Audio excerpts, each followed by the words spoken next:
Hello, hello! Welcome to the second episode of Clancypasta Tonight. I'm your host, Clancy, and tonight we're going to be hanging out once again and checking out some nice, scary stories. First, actually, before I even get into that, I need to give a huge welcome to, once again, the fan favorite audio producer, Skeevy Weevil. How you doing, man? Very good. Very good. Okay, so Skeevy, the people, they love you. They really love you. They love you. I wanted to look at some of the comments we got, actually, about the music that you've provided. So we got a comment here that says, the music is great. And, I agree with that. I think the music is pretty freaking awesome. And then we got this other one that says, the music in this is really nice. Whole thing was great. Hey, thanks. Thanks, man. What do you think of that, Skeevy? Uh-huh. Okay, the next comment we got here says, the music hurt my ears. Okay. Yeah, well, Alright, well, let's see what the next one is. I hated the music. Skeevy doesn't deserve to live. Okay. Wow. Huh. Yeah, that wasn't, I'm sure the next one's gonna be better. I wish I could unsubscribe again to prove to you what a horrible mistake you've made with hiring Skeevy. You have no idea what kind of enemy you have made, and Skeevy will not take another breath. Okay, Skeevy, I don't know what... I don't know what in the world is wrong with these people, because you know what, Skeevy? I think you're awesome. I think you know what's up. I think you have a good style, you have good instincts, and I think, you know what, why don't you riff a little bit, man? Yeah, hell yeah, man. Yeah. Oh yeah. Yes. Yes. Yeah. Okay, shut it. Shut it. You're done. You're done. I try to tell you, man, but you always go too far with it. You don't think, man. You don't listen. What the hell is wrong with you, man? You screwed it all up, man. This Clancypasta Tonight thing, I had it prepped forever. I decided at the last minute to bring you in, and what do? You screw with me, man. You screwed with me. You screwed it all up. People hate us now. They want me to die. They want you to die more, but I'm the conduit for you, so I'm done. You know what, man? I've been reading your emails. I've read your emails, Skeevy.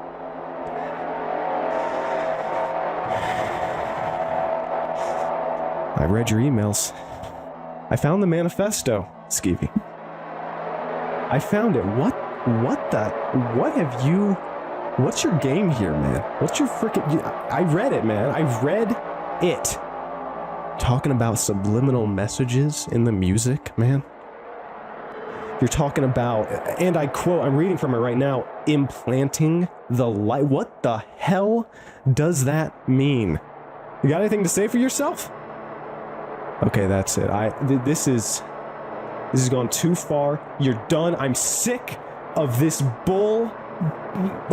You're making me so mad. I'm trying not to curse, but it's hard knowing what an absolute degenerate you are, man. So I just want you out of here, man. Just take your stuff, get out of here. Don't ever contact me again after this episode, after tonight's episode. So just hang on, just hang around here for a little bit. I still want you to do the background audio. We're going to turn it down a lot, so you're going to be capped. The music's going to be turned down even more, and we're gonna make sure that you don't you don't do the super high pitch music. But yeah, if you could just stick around and do the music on for this episode, that'd be great. And then after that, we'll go our separate ways. All right? Are we good? Really, seriously, are we cool? Okay, all right. We're gonna go ahead and listen to a few stories. I'm not gonna jump in here in between every story like I did last time. I just want to let you guys really just sink in to the story universe. So our first story is gonna be about a guy on a night shift, and he has a very strange experience. Sound original? It is, actually. Just take a listen to it. And the second story of tonight is going to be about a guy's experience that he had right in between middle school and high school, the summer before he started high school, in which a bizarre and really unfortunate and freaky and mysterious tragedy occurs in his and his friend's life that changes the outcome and the trajectory of their life forever. And then we'll finish it off with a story about a woman who had a very strange experience on the highway. So without further ado, I will talk to you all again at the end of tonight's stories, and I hope you enjoy.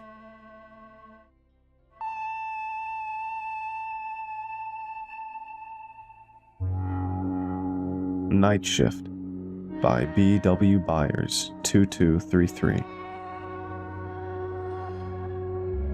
I can't remember the last time I saw the sun. I mean, yes, sure, I could figure it out by looking at my calendar, but that kind of proves my point. For those of you who don't know, in the northern states it gets dark really early in the winter. If it's cloudy, which it always is in the UP in the winter, it can get dark as early as 4 p.m. This is bad enough if you have a normal 9-to-5 job. It's hellish if you work the night shift. I work a 10-hour night shift, Monday through Saturday, from 7 p.m. to 5:30 a.m. when you factor in the 30-minute food break in the middle. The factory I work for is basically the only place you can work within a 2-hour radius of my cabin, so I don't have much choice. 60 hours a week is killer, but the overtime is double time and a half instead of the typical time and a half, so we don't usually complain. I'm in my mid-20s, unmarried, and no kids, so it's not like anyone is out there missing me.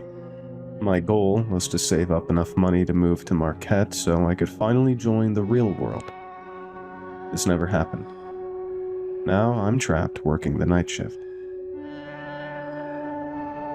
There are odd things that happen in the dark, when the only light you're used to is LED, artificial light. You might start to see things. Not too crazy like UFOs or whatever, but small things. A deer just out of range of your headlights that isn't really there. Human faces in the shadows that are cast on the trees by your porch lights. Your vision may begin to feel monochrome outside in the snow. I was used to all of these. What I see in the dark can't be explained by night shift delirium. It was January 7th. It was a Saturday. My last shift of the week. I was driving to work, and I hit a deer. As any self-respecting youper would do, I made sure it was dead and threw it in the back of my Chevy. This has happened to me enough to where it doesn't ruin my day. I even had a bumper guard to ensure my safety. That wasn't the weird part. The weird part happened later. After the first 3 hours, it was time for our first 15-minute paid break, and I stepped outside for a quick dart. I went over to check on my deer, and all that was left in the bed of my truck was some fur, a hoof, and a big puddle of blood. I took a drag of my cigarette and thought it was strange. It wasn't impossible that a wolf or a bear dragged it off somewhere, but bears aren't very active in the winter, and wolves tend to steer clear of the factory. My next thought was maybe a cop rolled up and took it. Also a likely situation. The DNR doesn't like undocumented dead deer. The lack of citation under my wiper blade made that scenario unlikely. My train of thought was broken when the ash from my cigarette cascaded into the blood pool. It shook me back to reality, and I realized that I only had a couple minutes to get back to the line. I went back inside and didn't think about it for the rest of my shift. On the drive home, I couldn't help but notice just how overwhelming the dark was. It was cloudy, and it was a new moon.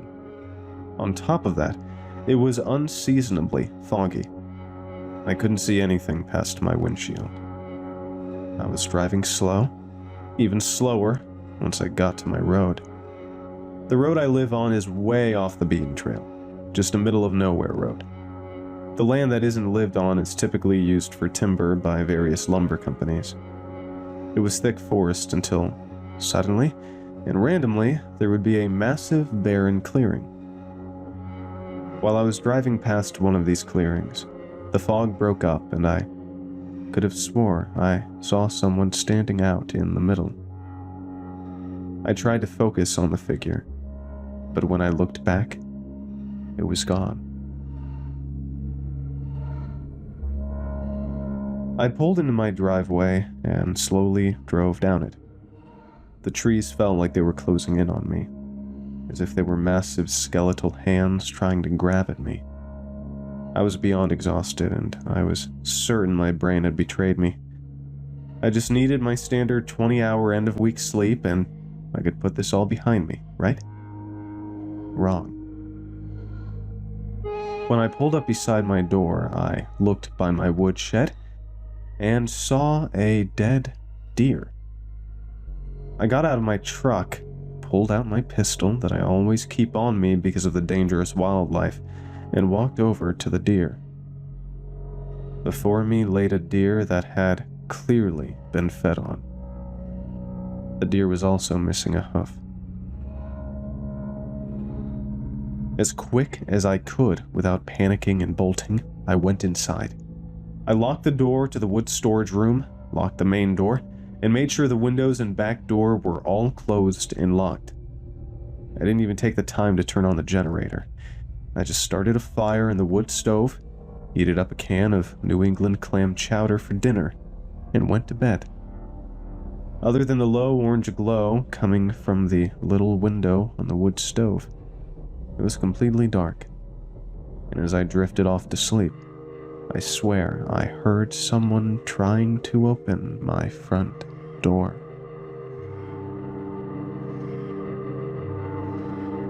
Because of the sleeping pills that I take for sleep, Sunday came and went without a peep. My dreams were haunted with spectral deer and crazed men attacking me. I dreamed that the sun was blotted out and turned to blood. Deer surrounded me and feasted on my flesh. I'm used to having bizarre dreams, but this was new. So specific and so realistic. When I officially woke up, it was 5 p.m. on Sunday evening. I decided that I was going to call in for my Monday evening through Tuesday morning shift. I just was not feeling good. My boss was super understanding, seeing as I've only called in sick 3 times in the 3 years that I've worked there. The reason I decided to call in was because I'd resolved that I was going to get to the bottom of what was happening, and it would be nice to see the sun for once. However, when Monday morning rolled up, the sun was blotted out. The clouds were so thick and gray that it was an ever-present dusk. Although my flesh had yet to feel the sun's loving glow, it was nice to see without the help of artificial light for once. The first place I went was the nearest Dollar General to grab the local paper. I was hoping that maybe I'd be able to glean some info from it. I'm not sure what I was expecting to find, but I figured it'd be a good place to start. The weekly newspaper I bought had a bunch of nonsense as usual. One title claimed that a man trapped a werewolf at the nearest mystery spot. Another had a man ranting about a cannibal ring that operates out of fake hospitals. Just your usual small-town conspiracy stuff. The one that caught my eye was about the local asylum. Allegedly, one of their more violent inmates broke out last week. They described him as having long, scraggly, salt and pepper hair and a big, unkempt gray beard. The orderly said that he had unusual strength for his stature, that he was prone to biting off and eating people's fingers. The reason he was there is due to the fact that he'd murdered and consumed his family back in the 90s. His lawyers managed to get him instituted instead of imprisoned by pleading insanity. I decided that this information might be relevant, so I tucked that away in my mind. I then decided to go to the library to see if they had any more information about this man. My old friend and neighbor Eric, the librarian, led me straight to the old news that they kept on file. So you heard he escaped, huh? Yeah. I'm just curious. I want to make sure I'm safe, you know? The odds of him surviving this long is unlikely. It's been sub-zero for the past month. Not to mention the fact that he's in his 60s now. I think we're gonna be okay. Maybe. I just want to be sure. The library wasn't much help. His name was scrubbed from the record for some reason. His occupation was also scrubbed. Eric said it's because he was the old sheriff. He said that it was a huge conspiracy by the sheriff's department to keep their public image up. I guess that could be true. Wouldn't be the first time the cops of our town did a major cover-up. Allegedly, this same sheriff was busted for meth and PCP a few different times. But cops gonna cop, and they covered it up. These drugs he had weren't normal. They were laced with something called pitch on the streets. It caused violent outbreaks, hysteria, and it turned off your pain receptors to give you perceived increased strength.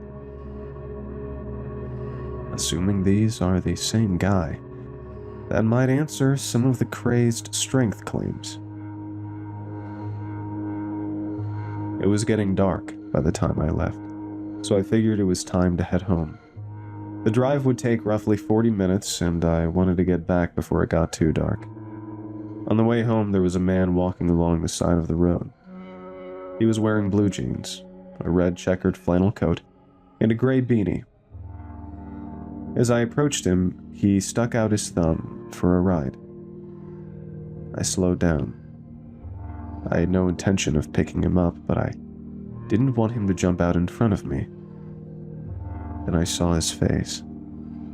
He had a long, unkempt gray beard, and his face was framed in salt and pepper hair. I hit the gas and sped home. When I got there, I locked up, loaded my gun, and went to bed.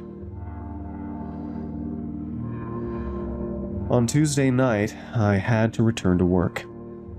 I didn't want to, but I figured getting back into the swing of things would be good for me. I was only a month or so away from being able to move out. I needed to see this through. I was driving down my long and winding back road when I saw a body laying in the ditch. The person kept bobbing up and down like they were trying to get up. As I got closer, I saw all the blood. I was worried that it was the old sheriff, but they weren't wearing the red coat. I slowed to a crawl and then parked my truck. I pulled out my pistol, ready to shoot if I needed to. I crept up to the scene, and I saw the man. His face and beard was covered in blood, but it wasn't his. He was on all fours, burying his face into the stomach of a dead wolf. The snow under my feet crunched, and he whipped around and roared at me. Ah! He lunged at me, brandishing a buck knife. I let out a scream as I put a few rounds right in his chest. He roared in pain and slumped over.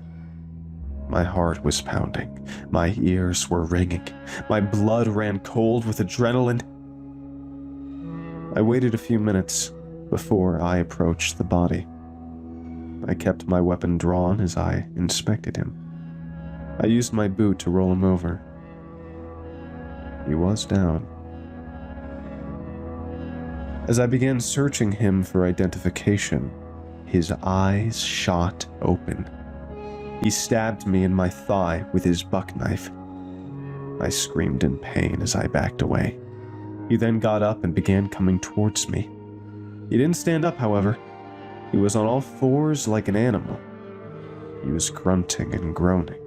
Blood gurgled from his mouth. In the assault, my gun was flung from my hand and I was helpless. As he loomed over me, I saw his eyes. They were dark. Not brown, but black. I couldn't see any cornea. No iris, just pitch black eyes. Darkness. He pulled his knife from my thigh and cut my pant leg off. He looked at me, smiled, then sunk his teeth into my calf. The pain was unbearable. With each bite, he tore chunks of flesh. I gave up. Like a rabbit caught in a snare, I had resigned myself to death. Tears streamed down my face as I waited for the blood loss to send me into the eternal darkness of death. Then I heard it. "Hey, get off him!" It was Eric. By some miracle, he was going home from work while I was heading to work and saw the ordeal. Then I heard the gunshots. 5 distinct shots from a pistol. The wild man howled in pain as he ran off into the woods. I looked at him one last time, his bent body illuminated in the moonlight. We locked eyes. He let out a blood-curdling wolf howl, and he bounded away. The next thing I remember is waking up in the hospital. Apparently, Eric drove me to the local hospital, but they then had to airlift me to the big hospital in Marquette. They couldn't save my leg. They had to amputate it from the knee down. I'm now being advised on my prosthetic. I just figured I should tell someone what happened. I just hope the old sheriff, or whoever the wild man is, gets caught. It's been 6 months since the wild man took my leg. Eric keeps me updated on the search. The wild man has killed and consumed 8 people. I haven't gone back there. Not yet. For now, I'll stay in my apartment in Marquette, healing and getting used to the new leg. I'm slowly getting better. I refuse to be out after dark. Every shadow reminds me of the darkness of the wild man. The lights always stay on in my apartment. The only safety I feel is in the light and in the sun when I can see.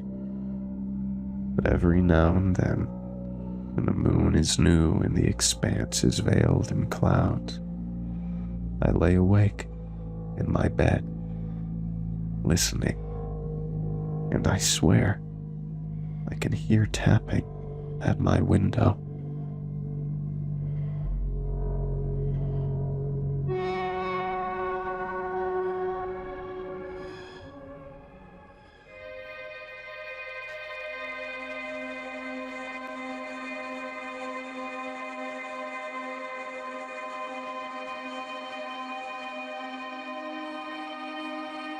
My friend vanished the summer before we started high school. I still don't know what happened to him. By Cosmic Orphan, 2020.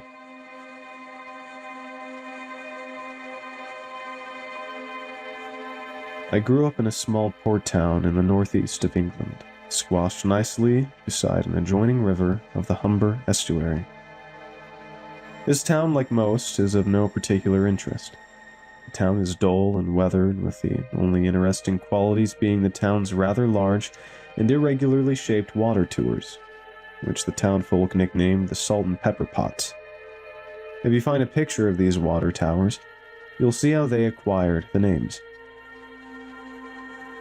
My early childhood here was basic. I went to primary school and acquired a large group of friends who only had one thing in common. We were all obsessed with football. If we weren't playing football at break time, we were playing after school at the park or on the weekend for our local team. My friends and I were all in the same class, and by the time we were in our final primary school year, we had all acquired nicknames. My nickname was Airbag, simply because my last name is Ayer, just as George Sutton was Sutty, and Louis Jeffers was Jaffers. I should count my blessings, though, because playing football in the park, some of the older kids started calling me Airy Bollocks. Thank God that name never stuck. Now that I think of it, some of us didn't even have nicknames. Dre was just Dre, and Brandon was Brandon. Out of this group of preteen boys, my best friend was Kai. He didn't even have a nickname either. Kai was a gelled-up, spiky-haired kid with a very feminine laugh. He was so good at ping pong, no one could ever return his serves. Not even the teachers. Kai was also extremely irritating, always finding some new way to piss me off. But it was always funny whenever he pissed off one of the girls in school, rather than me. For example, he would always trip some poor girl over in the classroom, which he then replied with, "Have a nice trip?" followed by that girly, high-pitched laugh of his. "Kai, it's not Emily's fault no one wants to go out with you," one of the girls smartly replied.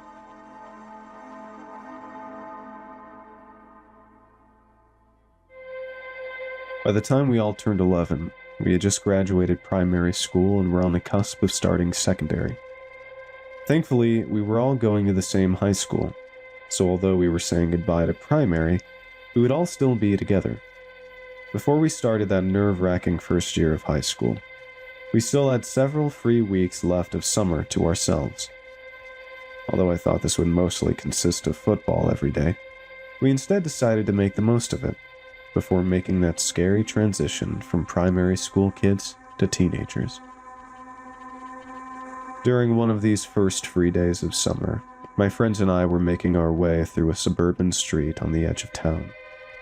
At the end of the street was a small play area, but beyond that, where the town's border officially ends, we discover a very small and narrow wooded area adjoined to a large field of long grass. We must have liked this new discovery of ours, because less than a day later, this wooded area became our brand new den. The trees were easy to climb, and due to how the branches were shaped, as though made for children, we could easily sit on them without any fears of falling. Every day, we routinely came to hang out and play in our den. We always did the same things here. We would climb or sit in the trees, all the while talking about a range of topics. From football, girls, our new discovery of adult videos on the internet, and of course, what starting high school was going to be like. I remember one day in our den, we had found a piece of plastic netting and, trying to be creative, we unsuccessfully attempted to make a hammock, attaching the netting to different branches of the close-together trees. No matter how many times we tried, whenever someone climbs into the hammock, the netting would always break, followed by the loud thud of one of us crashing to the ground. Perhaps growing bored by this point, our group eventually took to exploring further around the area. Making our way down this narrow section of woods, we eventually stumble upon a newly discovered creek, which separates our den from the town's rugby club on the other side. Although this creek was rather small, it was still far too deep, and by no means narrow enough that we could simply walk or jump across. Thankfully, whoever discovered this creek before us had placed a long wooden plank across, creating a far from sturdy bridge. Wanting to cross to the other side and continue our exploration, we were all far too weary, in fear of losing our balance and falling into the brown, less than sanitary water. "Don't let Suddy cross. It'll break in the middle," Kai hysterically remarked, followed by his familiar high-pitched cackle. By the time it was clear everyone was too scared to cross, we then resort to daring each other. Being the attention seeker I was at that age, I accept the dare and cautiously begin to make my way across the thin, warping wood of the plank. Although it took me a minute or two to do, I successfully reached the other side, gaining the validation I much craved from my group of friends. Sometime later, everyone else had become brave enough to cross the plank, and after a short while, this plank crossing had become its very own game. Due to how unsecure the plank was in the soft mud, we all took turns crossing back and forth until someone eventually lost their balance or footing, crashing legs first into the foot-deep creek water. Once this plank walking game of ours eventually ran its course, we then decided to take things further.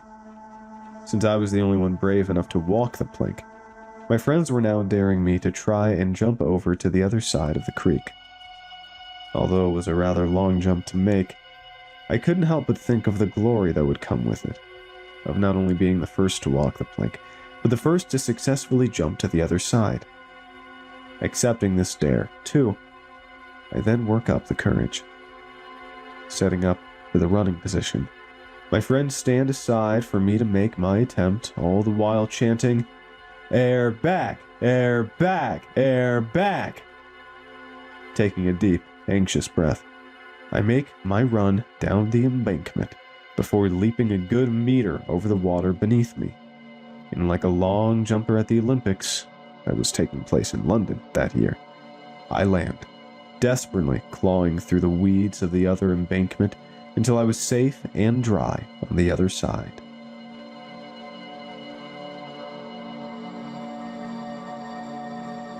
Just as it was with the plank, the rest of the group eventually work up the courage to make what seemed to be an impossible jump. And although it took a good long while for everyone to do, we had all successfully leaped to the other side. Although the plank walking game was fun, this had now progressed to the creek jumping game. And not only was I the first to walk the plank and jump the creek, I was also the only one who managed to never fall into it. I honestly don't know what was funnier. Whenever someone jumped to the other side, except one foot in the water, or when someone lost their nerve and just fell straight in, followed by the satirical laughs of everyone else. Now that everyone was capable of crossing the creek, we spent more time that summer exploring the grounds of the rugby club. The town's rugby club consisted of 2 large rugby fields, surrounded on all sides by several wheat fields and a long stretch of road, which led either in or out of town. By the side of the rugby club's building, there was a small area of grass, which the creek's embankment directly led us to. By the time our summer break was coming to an end, we took advantage of our newly explored area to play a huge game of hide-and-seek, which stretched from our den all the way to the grounds of the rugby club. This wasn't just any old game of hide-and-seek. In our version, whoever was the seeker, or who we called the catcher, had to find who was hiding, chased after, and tag them, in which the tagged person would also have to be a catcher and help the original catcher find everyone else. On one afternoon, after playing this rather large game of hide-and-seek, we all gather around the small area of grass behind the club, ready to make our way back to the den via the creek. Although we were all just standing around, talking for the time being, one of us then catches sight of something in the cloudless, clear-as-day sky. Is that a plane? Jaffers unsurely inquired. What else would it be? Replied Suddy, or maybe it was Dre, with either of their typical condescension. Jaffers thinks it's a flying saucer, Kai piled on, followed as usual by his helium-filled laugh. Turning up to the distant sky with everyone else, what I see is a plane-shaped object flying surprisingly low. Although its dark body was hard to distinguish, the aircraft seems to be heading directly our way. And the closer it comes, the more visible yet unclear the craft appears to be. Although it did appear to be an airplane of some sort. Not a plane I or any of us had ever seen. What was strange about it was, as it approached from the distance above, hardly any sound or vibration could be heard or felt. Are you sure that's a plane? Inquired Jaffers once again. Still flying our way, low in the sky, the closer the craft comes, the less it begins to resemble any sort of plane. In fact, I began to think it could be something else. Something that, if said aloud, could have been met with mockery. As soon as the thought of what this could be enters my mind, Dre, as though speaking the minds of everyone else standing around, bewilderingly utters, Is that a... Before Dre could finish his sentence, the craft, confusing us all, not only in its appearance but lack of sound as it comes closer into view, is now directly over our heads. And as I look above me to the underbelly of the craft, I have only one instant thought. Oh my God. Once my mind processes what soars above me, I am suddenly overwhelmed by a paralyzing anxiety. But the anxiety I feel isn't one of terror, but some kind of awe. Perhaps the awe disguised the terror I should have been feeling, because once I realize what I'm seeing is not a plane, my next thought, impressed by the many movies I've seen, is, am I going to be taken? As soon as I think this to myself, too frozen in astonishment to run for cover, I then hear someone in the group yell out, "Shit!" Breaking from my supposed trance, I turn down from what's above me to see every single one of my friends running for their lives in the direction of the creek. Once I then see them all running, like rodents scurrying away from a bird of prey, I turn back round and up to the craft above. But what I see isn't some kind of alien craft. What I see are two wings, a pointed head, and the coated green camouflage of a Royal Air Force military jet, before it turns direction slightly and continues to soar away, eventually out of our sight. Upon realizing what had spooked us was nothing more than a military aircraft, we all make our way back to one another, each of us laughing out of anxious relief. God, I really thought we were done for. I know, I think I just shat myself. Continuing to discuss the close encounter that never was, laughing about how we all thought we were going to be abducted, Dre then breaks the conversation with the sound of alarm in his voice. Hold on a minute. Where's Kai? Peering round to one another in the field of grass around us, we soon realize Kai is nowhere to be seen. Kai? Kai, you can come out now. After another minute of calling Kai's name, there was still no reply or sight of him. Maybe he ran back to the den, Jaffers suggested. I saw him running in front of me. He probably didn't realize it was just an army jet, Suddy pondered further. Although I was alarmed by his absence, knowing what a scaredy cat Kai could be, I assumed Suddy and Jaffers were right, and Kai had ran all the way back to the safety of the den. Crossing back over the creek, we searched around the den and wooded area, but again calling out for him, Kai still hadn't made his presence known. Kai! Where are you? It was just an army jet! It was obvious by now that Kai wasn't here. But before we could all start to panic, someone in the group then suggests, well, he must have ran all the way home. Yeah, that sounds like Kai.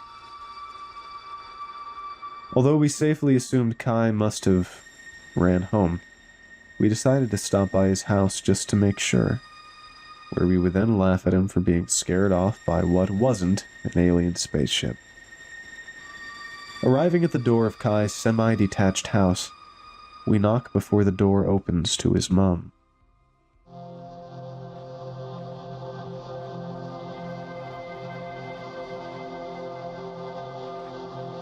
Hi. Did Kai come home by any chance? Peering down to us all in confusion, Kai's mom unfortunately replies, No, he hasn't been here since you lot called for him this morning. After telling Kai's mom the story of how we were all spooked by a military jet that we mistook for a UFO, we then said we couldn't find Kai anywhere, and thought maybe he had gone home. We tried calling him, but his phone must be turned off.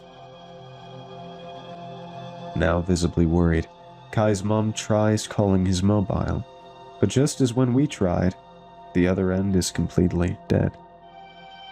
Becoming worried ourselves, we tell Kai's mom we'd all go back to the den to try and track him down. Okay, lads. When you see him, tell him he's in big trouble and to get his arse home right now. By the time the sky had set to dusk that day, we had searched all around the den and the grounds of the rugby club, but Kai was still nowhere to be seen. After tiresomely making our way back to tell his mom the bad news, there was nothing left any of us could do. The evening was slowly becoming dark, and Kai's mom had angrily shut the door on our faces, presumably to call the police. It pains me to say this, but Kai never returned home that night. Neither did he the days or nights after. We all had to give statements to the police as to what happened leading up to Kai's disappearance. After months of investigation, and without a single shred of evidence as to what happened to him, the police's final verdict was that Kai, upon being frightened by a military craft that he mistook for something else, attempted to run home, where an unknown individual or party had then taken him. That appears to still be the final verdict to this day. 3 weeks after Kai's disappearance, me and my friends started our very first day of high school, in which we all had to walk by Kai's house, knowing he wasn't there. Me and Kai were supposed to be in the same classes that year, but walking through the doorway of my first class, I couldn't help but feel utterly alone. I didn't know any of the other kids. They had all gone to different primary schools than me. I still saw my friends at lunch, and we did talk about Kai to start with, wondering what the hell happened to him that day. Although we did accept the police's verdict, sitting in the school cafeteria one afternoon, I once again brought up the conversation of the UFO. We all saw it, didn't we? I tried to argue. I saw you all run. Kai couldn't have just vanished like that. Kai's gone, airbag, said Suddy, the most skeptical of us all. For God's sake! It was just an army jet.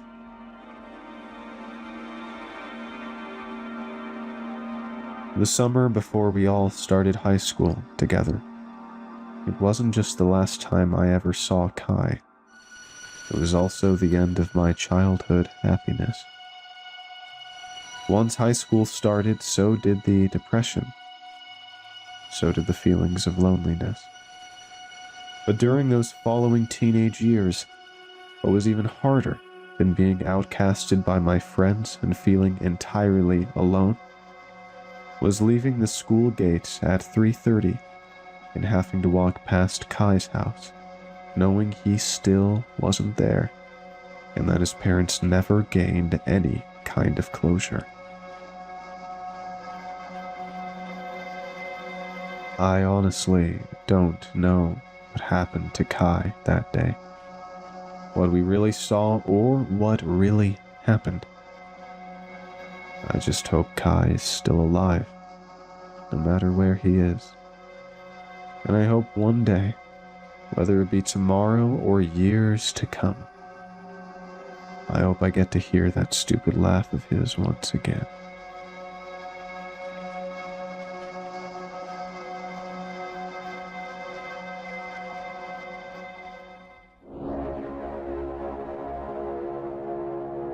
There was a face in the car window.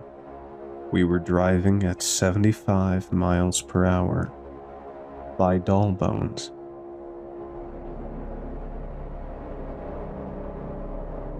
There was a face outside the car window. We were going 75 miles per hour, and I was the only one that could see it. I don't know what else to say or do. I'm kind of freaking out right now.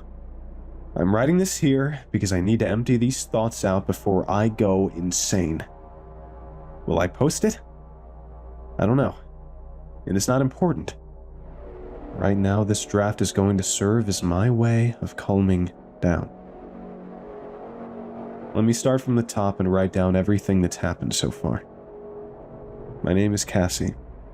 I live in the middle of nowhere, Florida, with my boyfriend Sean and my sister Lisa. We just got done visiting my parents in slightly less middle of nowhere, Florida. We had a good time, but ended up staying later than we should have. Way later. I tried to convince Sean that we could just spend the night with them, but he felt like he was imposing. He's the type to avoid that at all costs, so he insisted on going home that night. And since we were Lisa's only ride home, she was dragged along too.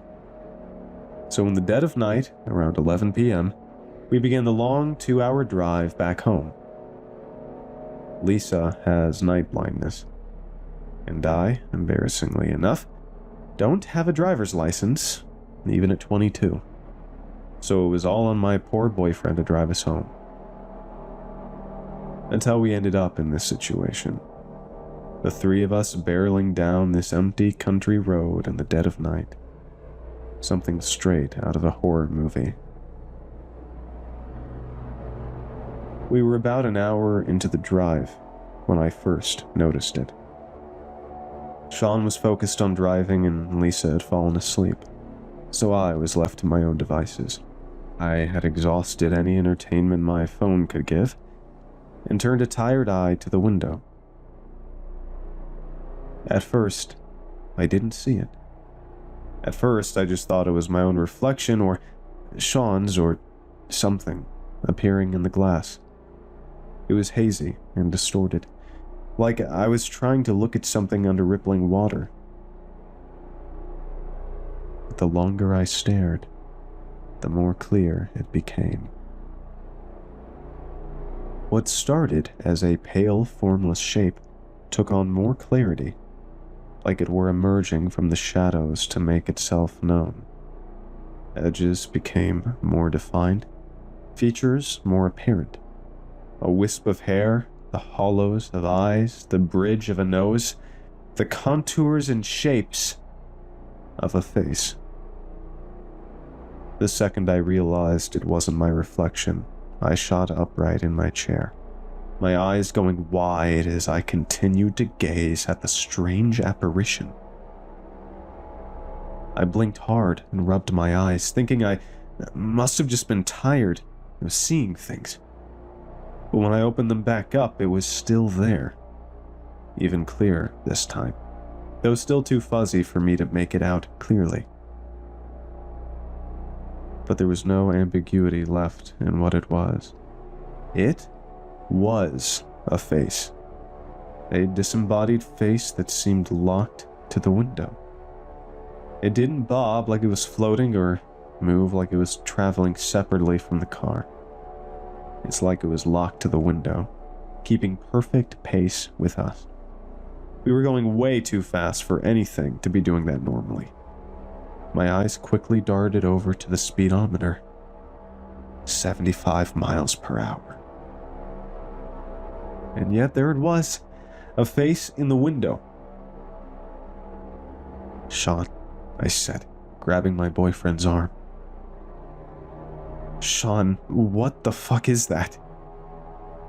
I held his arm for dear life, the hair on the back of my neck standing on edge. "What the fuck is what?" Sean asked in return, his eyes only briefly leaving the road to look in my direction. "The thing in the window, what is that? It looks like a face!" Sean took another glance at the window I was so horrified at. A longer one this time. But his eyes eventually returned to the road, and with a shrug, he said, "I don't see anything." I was utterly shocked, and frankly kind of pissed off. The face wasn't exactly difficult to see. It was quite obviously there. "Are you blind? It's right there. It's practically touching the glass." My head swiveled, darting back and forth between Sean and the face. I couldn't comprehend how he wasn't seeing it. Sean took one last look before shaking his head. "Babe, there's seriously nothing there. Are you sure it's not just your reflection?" I started to get angry by this point. I slapped his arm, which elicited a pained yelp from him. "Do you think I don't know what my own reflection looks like?" "Well, I don't know what to tell you. I don't see anything." Exasperated and annoyed, I turned back to the window and locked eyes with the creepy face once again. I stared at it, long and hard, really double-checking to make sure I wasn't just seeing things. But I wasn't. It was there. The details were hazy, but it was there. It couldn't be Sean's reflection, because he wasn't facing the window, and it didn't follow my head when I moved. The face had become even clearer in the past minutes. I could make out more of it now, more of its entire head. It looked misshapen. Something was wrong about its shape somehow. My heart was starting to pound. Fear was gripping my heart. What was this thing? Was I just losing my mind? My sister must have woken up from our shouting, because I heard her stirring in the back seat. Before she let out a bleary yawn and leaned forward. Arms in the back of our chairs, head leaned forward between them. "What are you two yelling about? Are we home yet?" She mumbled, still groggy and tired. "No, we still got another hour," Sean replied. "Cassie is just seeing things."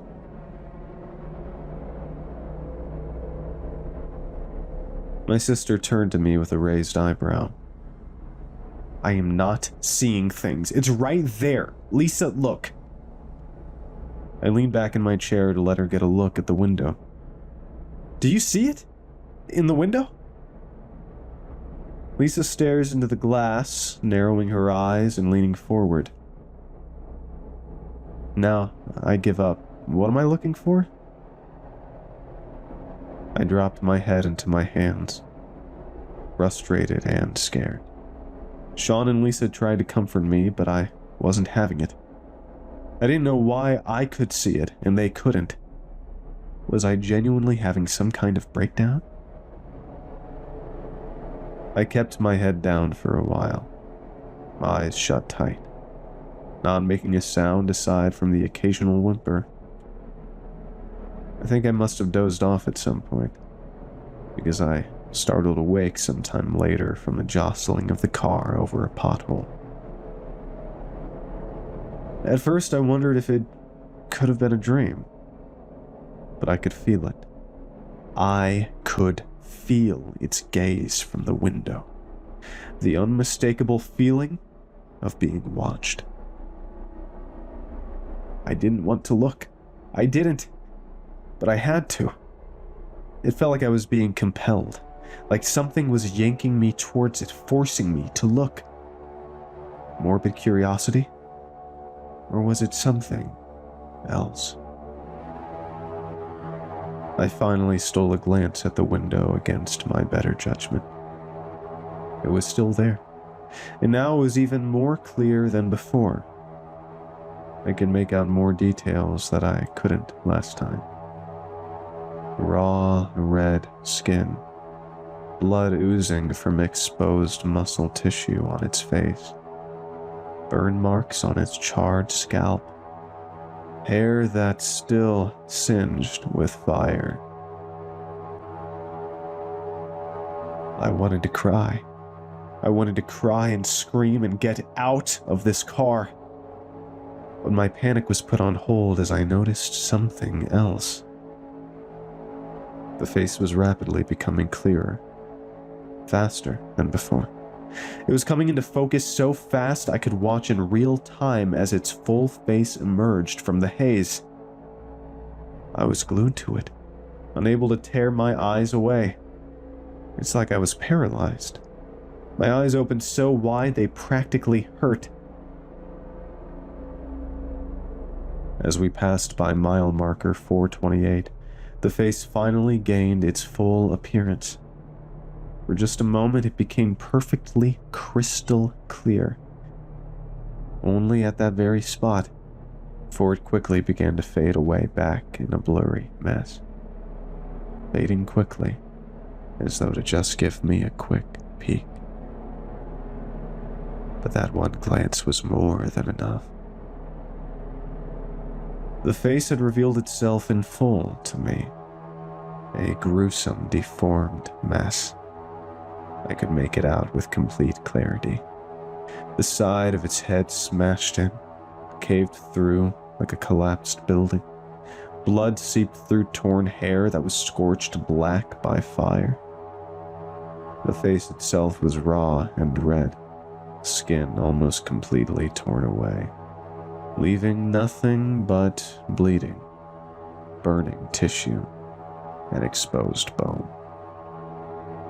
Its nose was torn away, and one eye was completely missing, leaving nothing but a grotesque and empty socket.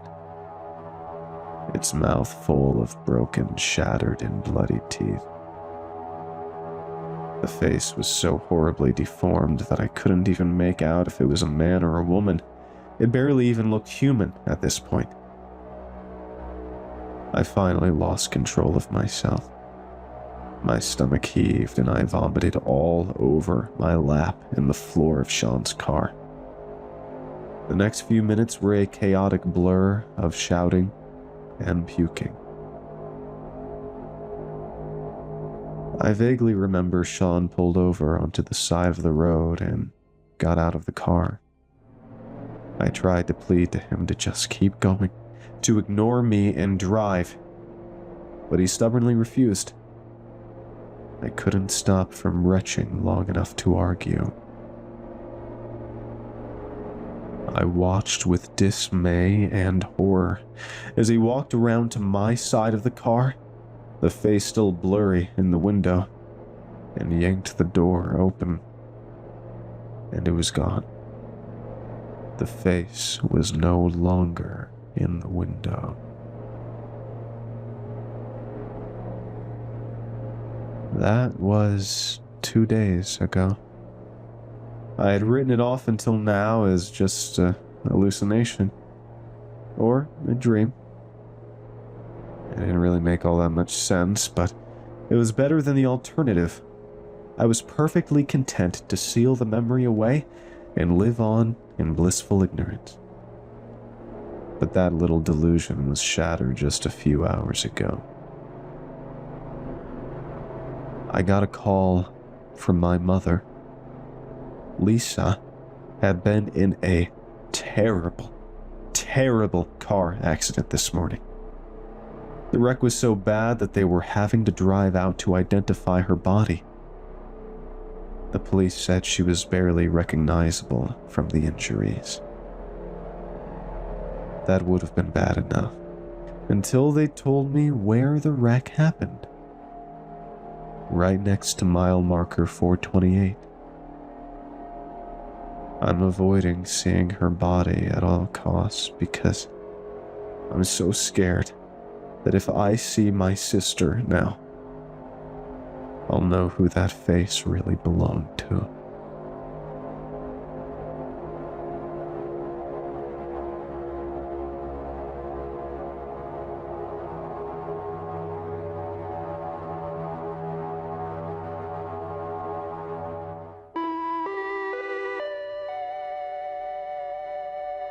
So what did y'all think of those 3 scary stories?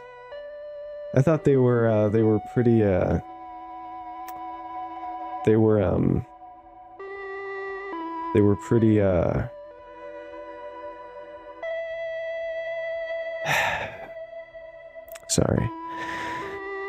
sorry, I've just been thinking about this whole skeevy Weevil situation. I'm sorry, I'm really embarrassed by how I acted in the intro and for my behavior. It was really, really, really unprofessional. And if there's one thing I identify with in this life, if there's one thing I imagine myself as, it is as a professional. So, Skeevy, I'm sorry. I owe you an apology. What can I say, man? I should have talked to you off air. I should have, talked to you when there were, less than 2 people listening. And, it's my bad, man. It's my bad. In fact, why don't you stay on, man? Who cares? Who cares if you're, some creep and you're trying to implant false memories into people's heads? Who cares, man? Like, we're in America, all right? We have freedom here. If you want to manipulate people's minds without them knowing, that's more power to you, all right? So are we cool? We're cool. Oh, that is a huge weight off my shoulders. Oh my god. Oh my god. Oh, thank you, Skeevy. Holy wow. Okay. Yeah. Yeah, wow. Oh, jeez, wow. That was... I just felt sick. I felt sick this whole episode, Skeevy. I'm sorry. I'm sorry for that. And, you did a good job. You stayed off of the high-pitched sounds as much, and we lowered the background music from -60 to -infinity, so people probably can't even hear you anymore. Yeah, It's, you did good. You did good. So, yeah. So I guess, everything's actually pretty great. Everything's pretty great. So yeah, thank you all for listening. To anyone who's listening in live, thank you. And, thank you to the authors who wrote those stories, and thank you to all of my Patreon and YouTube member supporters. I appreciate all of that so much. Yeah, without further ado, I'm gonna let you go. Good night.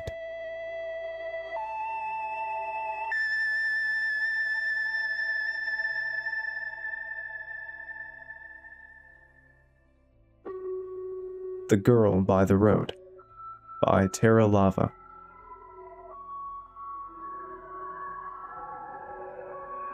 I know this sounds cliche, but this story did not happen to me. In fact, I wouldn't have remembered it if I hadn't met with some friends a few days ago, and the road hadn't come up in conversation. The story isn't even that creepy, but knowing that someone I actually know, someone I trust, says it really happened, it makes me shiver a bit. Even her dad says it happened too. The road is a 5-mile stretch between two towns that neighbor my hometown. The first time I heard about it, I was coming home for Christmas. I had lived 700 miles away from my hometown for most of my adult life, and at the time, I was trying to make an effort to reconnect with my family. The only person I'd spoken to for the majority of that time was my little brother. Going home to spend Christmas with my family was going to be the first time I took such a long road trip. So my little brother flew to the city I was living in, stayed with me for a few days, and then we drove back together. The idea was to take turns driving so we wouldn't have to stop too often to rest. Initially, it was supposed to be a 12-hour drive, which meant that if we left at 5 a.m., we could be there by 5 p.m. However, there was a landslide that kept pushing the ETA further back. By the time it was 10 p.m., we were still 2 towns and 60 miles away. My brother had been driving for the last 2 hours and was tired, so we stopped at a gas station, filled up, and I took over. When we passed the first town and headed for the second, he said, "Go slow here. The curves are dangerous and animals can jump in front of you out of the blue. Also, if you see someone on the side of the road trying to get you to stop, don't." Why not? It was a dumb question. It was late and picking up a hitchhiker wasn't very smart, but it felt off that he needed to say it. Then he said, very nonchalantly, "Because they're not real." I almost slammed on the brakes. He caught me so off guard. "What did you just say to me?" "What?" he replied, just as unbothered. "Everyone knows that. This road is famous for it. You know, seeing things that aren't there and people in black." "How do you not know this? I thought you liked horror." I like horror from the comfort of my own home drinking tea with headphones on. Not like this."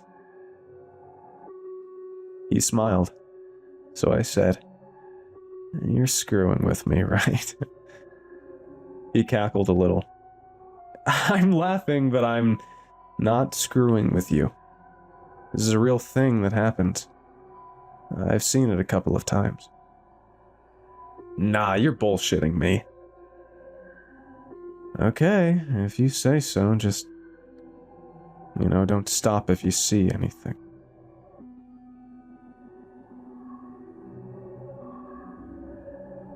I didn't see anything that night. We got home about 45 minutes later, and I completely forgot about it for about 2 years. A year after that trip, I moved back home. My father had kidney failure, which meant he needed a lot of care, and I didn't want something to happen to him while I was 700 miles away. 3 months after moving back, I met an amazing woman, and we started dating. Her family is originally from one of the towns connected by the road. The first town I passed through on that road trip, actually. It was while visiting one of her relatives that I heard the story for the first time. My girlfriend's cousin was celebrating her son's first birthday.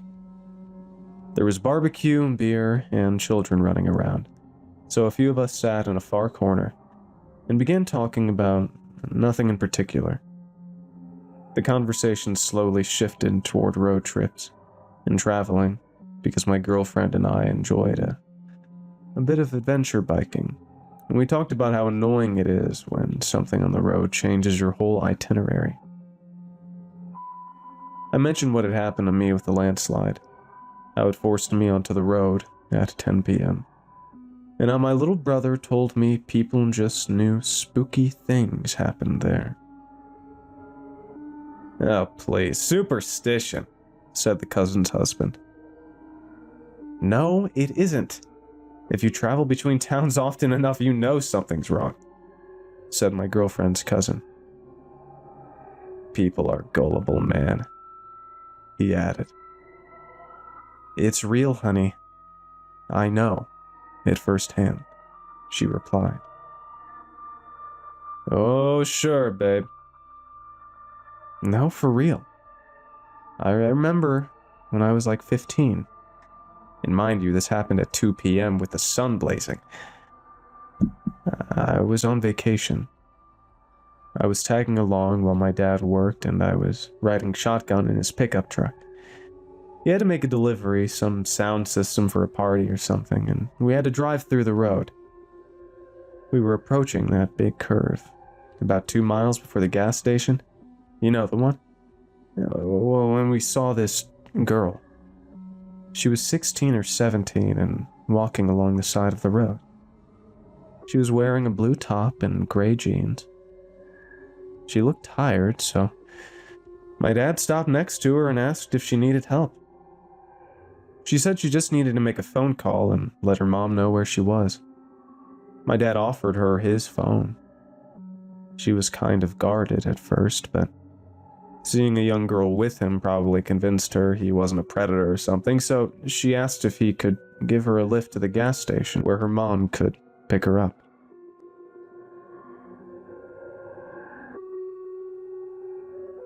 She took a sip of her beer, cleared her throat, and continued. Anyway, my dad gave her his phone. She made the call, and I could hear everything her mother was saying. "We were so worried. Where are you? Oh, we're coming to get you." Right. They sent their goodbyes. "I love you, Mom, and see you in a while." During the remaining 2 minutes it took us to get to the gas station, she was quiet and seemed to be falling asleep. She was also sweating a lot, like she'd just been dipped in a pool and had her clothes put back on afterward, which was weird because it was a really cool day.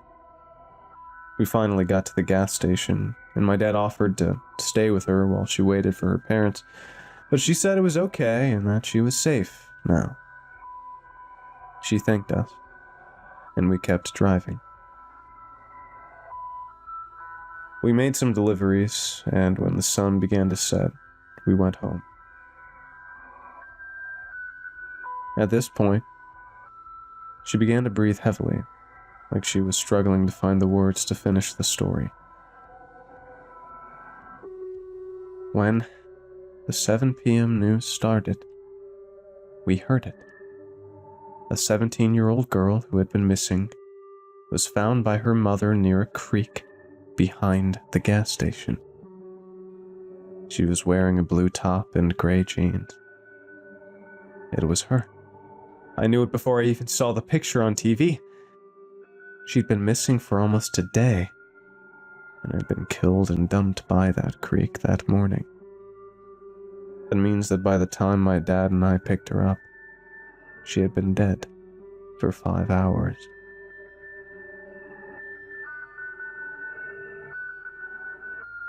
We all looked at each other. Some of us genuinely creeped out. Others pretending the air didn't feel heavier somehow. My girlfriend's cousin finished her story by saying, "I don't care if you believe me. This happened to me and my dad. Go ask him if you want, but it happened." I had to sleep with the lights on for weeks. Needless to say, I did ask her dad. He corroborated it, and he added that as soon as that girl got into the pickup truck, he felt unbelievably sad and cold, and he couldn't understand why. They never caught who hurt that girl. I don't travel down that road much. It's not that I'm always thinking about that story, I barely remember it now. But there's something primal about not wanting to go near that 5-mile section. I think I've gotten used to avoiding it by default, even during the day.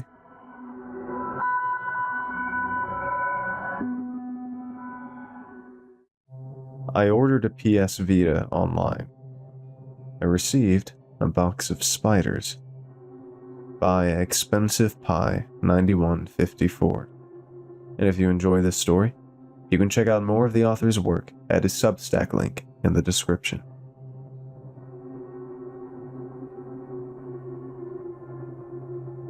Let me back up. I had previously bought a Switch Lite online to fulfill my cravings of having a handheld console. It was alright, but the games were just too expensive.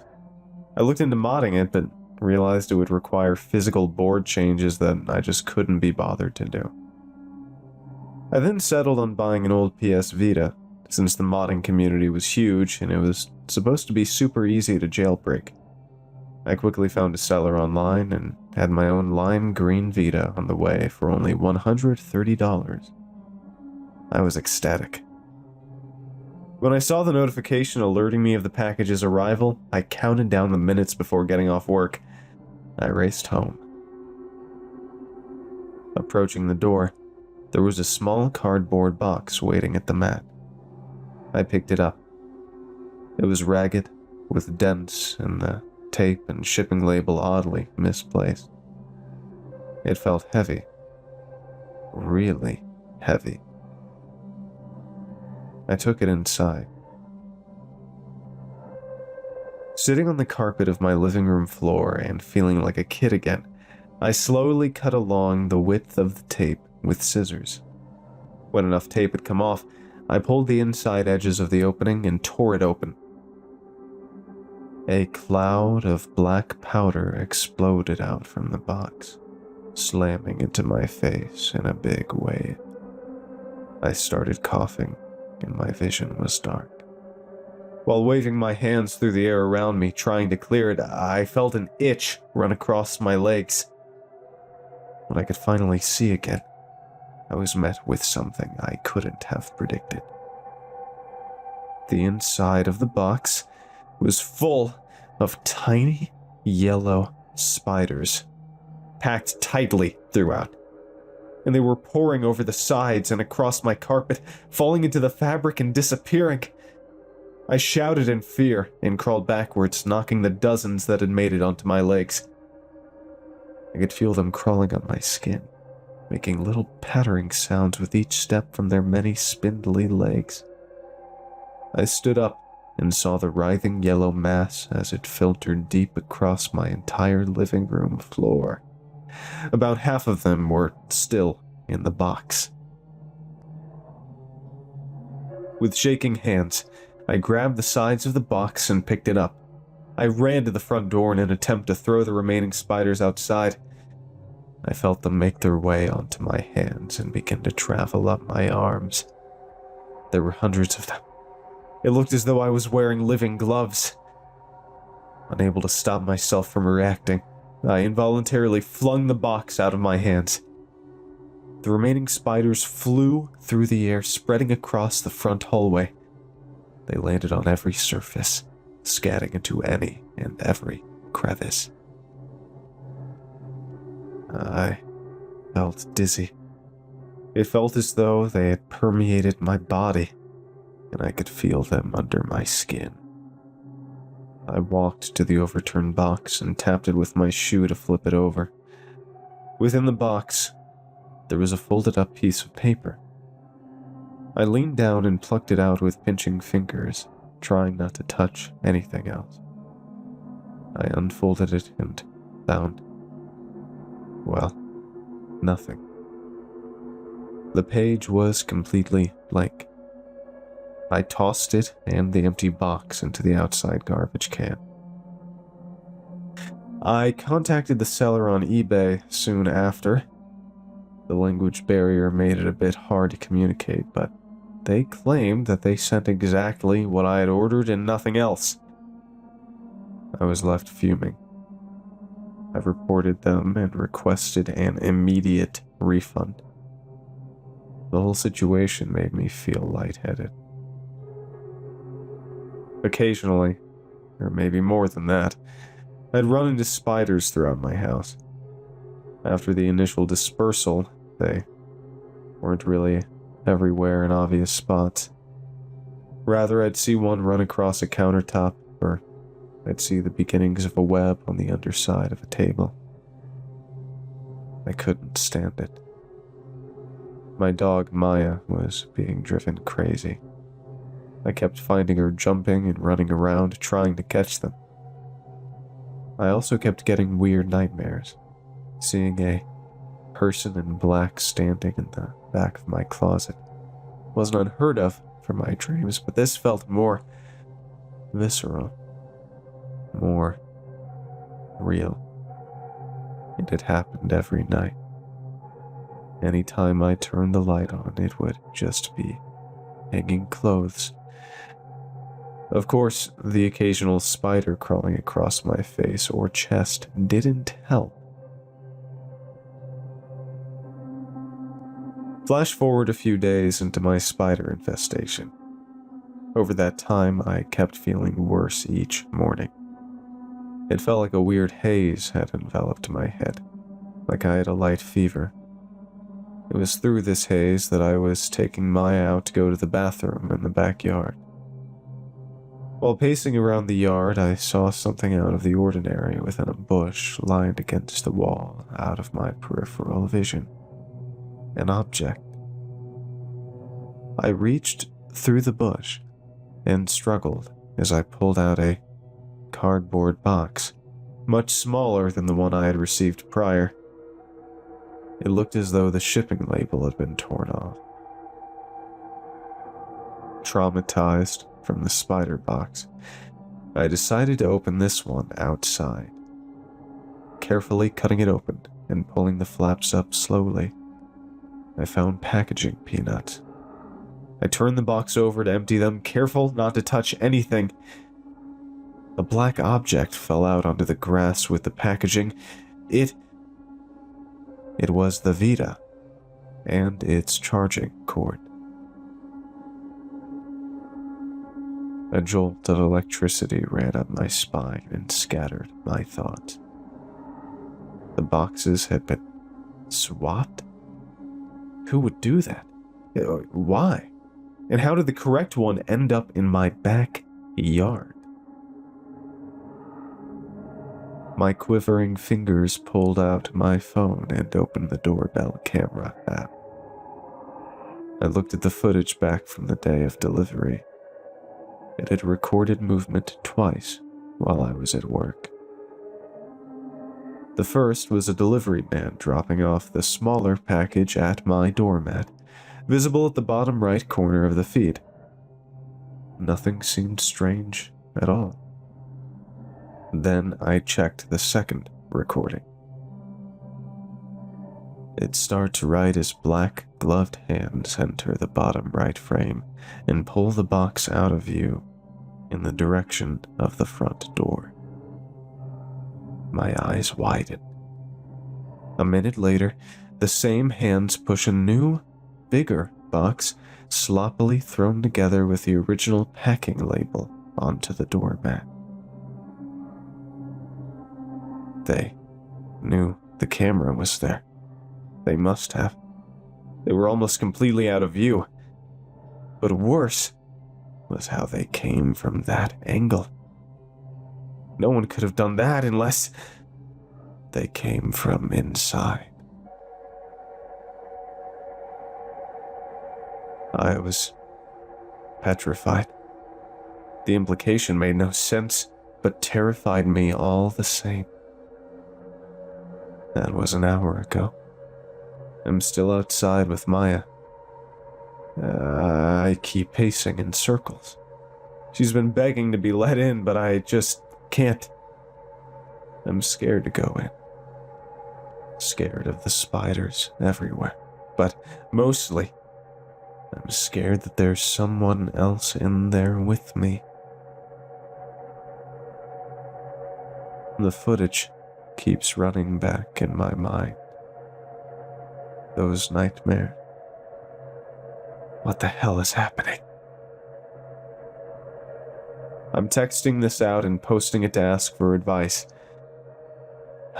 I'm sure all the responses are going to be stupid quips about eBay sellers, but I just don't know what I should do.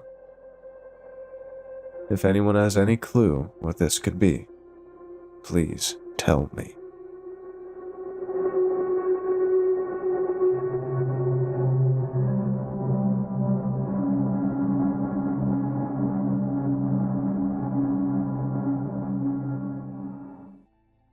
Something is wrong with the sauce. By Itchy Environment, 949.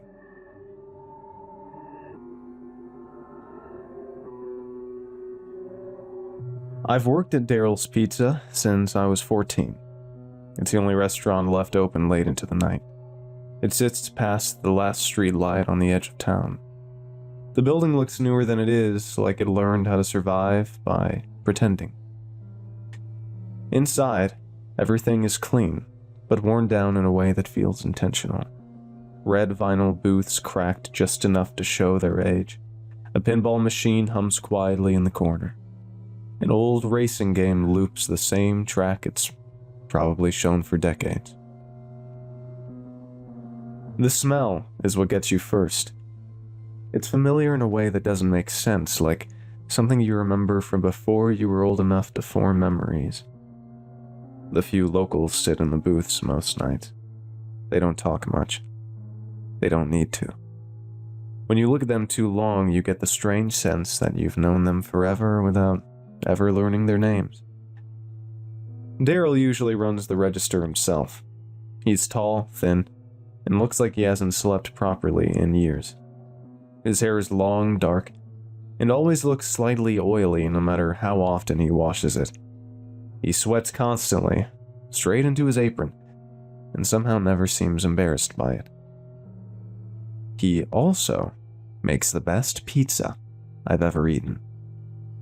The sauce is unreal. Rich, sweet, sharp in a way I can't place. The first time I tasted it, I remember thinking something felt wrong.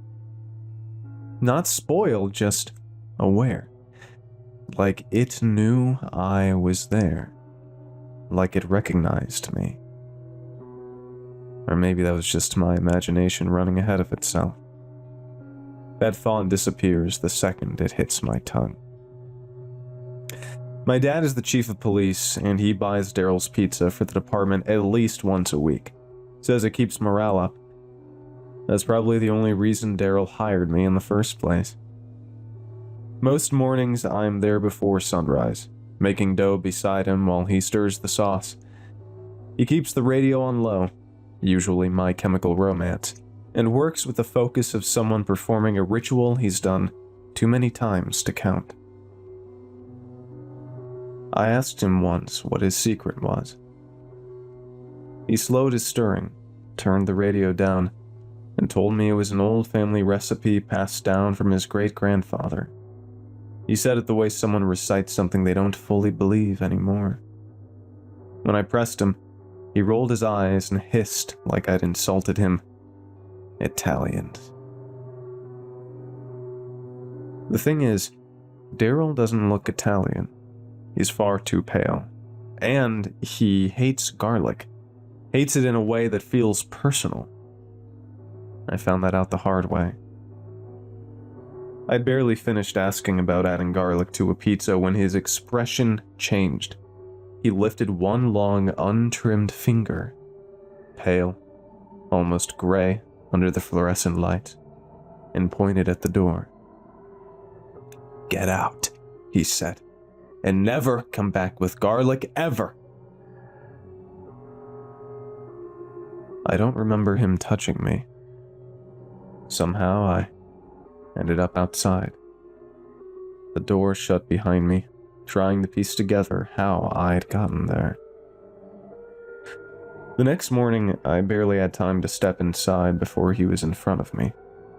I didn't hear him approach. He grabbed my shoulder hard enough to make my vision blur. "You didn't bring me any garlic, did you?"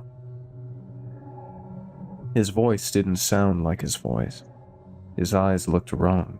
Too dark, too sharp, like he was focusing on something just past me. "No, sir," I said. The pressure vanished instantly. He laughed, light and familiar, like it had all been a joke. My shoulder burned for hours afterward. Nothing else strange happened for a while, except the freezer in the basement. It lets out a sound I can only describe as screaming. I've told him more than once that it needs to be fixed. He says the noise somehow makes the sauce taste better. No one but Daryl is allowed in the basement. He says it's where he keeps the spices, the recipe, and the grinder he uses for the tomatoes. He also says there are no lights down there, but that's fine because he's used to working without them. Sometimes, when the noise gets too loud, he goes down and kicks the freezer until it quiets. I can hear him talking to it while he's down there. Low, teasing, like he's joking with a person. He tells it he'll make sauce out of it if it doesn't behave. Sometimes I hear a softer sound right before he kicks it. Something that almost sounds like whimpering. When he comes back upstairs, he's always smiling, wiping his hands on his apron. Once, early in the morning, we ran out of sauce. Daryl told me to mind the counter while he went downstairs. I heard the grinder start. A second later, the sound began, louder than I'd ever heard it. The shelves rattled. From the basement, Daryl cranked the radio. "This Is How I Disappear" blasted through the floorboards, the drums pounding hard enough to almost drown it out. I stayed where I was and stared at the front door. When he came back up, he carried 2 containers of fresh sauce. Thick, dark red. The smell hit me and made my mouth water before I could stop it. Sharp and metallic, like copper. "That's how you know it's fresh," he said, smiling at my reaction. For all his faults, Daryl calls me his friend. Daryl loves classic first-person shooters, older Call of Duty titles, Halo. He beats me every time, never rushing, never reacting too late. The strange part is how still he is while he plays. No blinking, no frustration, just a calm focus that makes me think he's spent far too long indoors, practicing while the rest of us were asleep. He lives in an apartment attached to the back of the shop. Inside, it's furnished like a tiny castle. Heavy wood furniture, thick curtains, everything built to last 100 years. He says it's an Italian thing. I don't argue. People with furniture like that usually know how to hide a body. His wife and kids are polite, to the point of being unsettling. They all look alike. Pale, sickly, like they've never seen real sunlight. The kids are homeschooled and speak like adults who've had time to rehearse. Before I could drive, and when my dad was busy, my grandfather used to pick me up after my shifts. He hated Daryl. Every time his old Jeep pulled into the lot, and Daryl would already be standing in the front window, framed perfectly by the headlights. They'd stare at each other without moving. No words, no blinking, just waiting. I asked my grandfather about it once, after we finally drove away. He only shrugged and muttered something about late payments, his voice low and final, an answer that wasn't meant to invite more questions. My grandfather was a farmer. Daryl came from one of those old Italian families that took pride in tradition, especially buying tomatoes and fresh vegetables locally, and Daryl bought his tomatoes from my grandfather.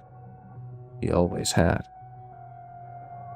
The thing was, my grandfather was one of the biggest garlic growers around. Acres of it. Pungent, overpowering, impossible to ignore. And Daryl hated garlic. I think it infuriated him that my grandfather grew the one thing he couldn't stand, and that people bought it anyway.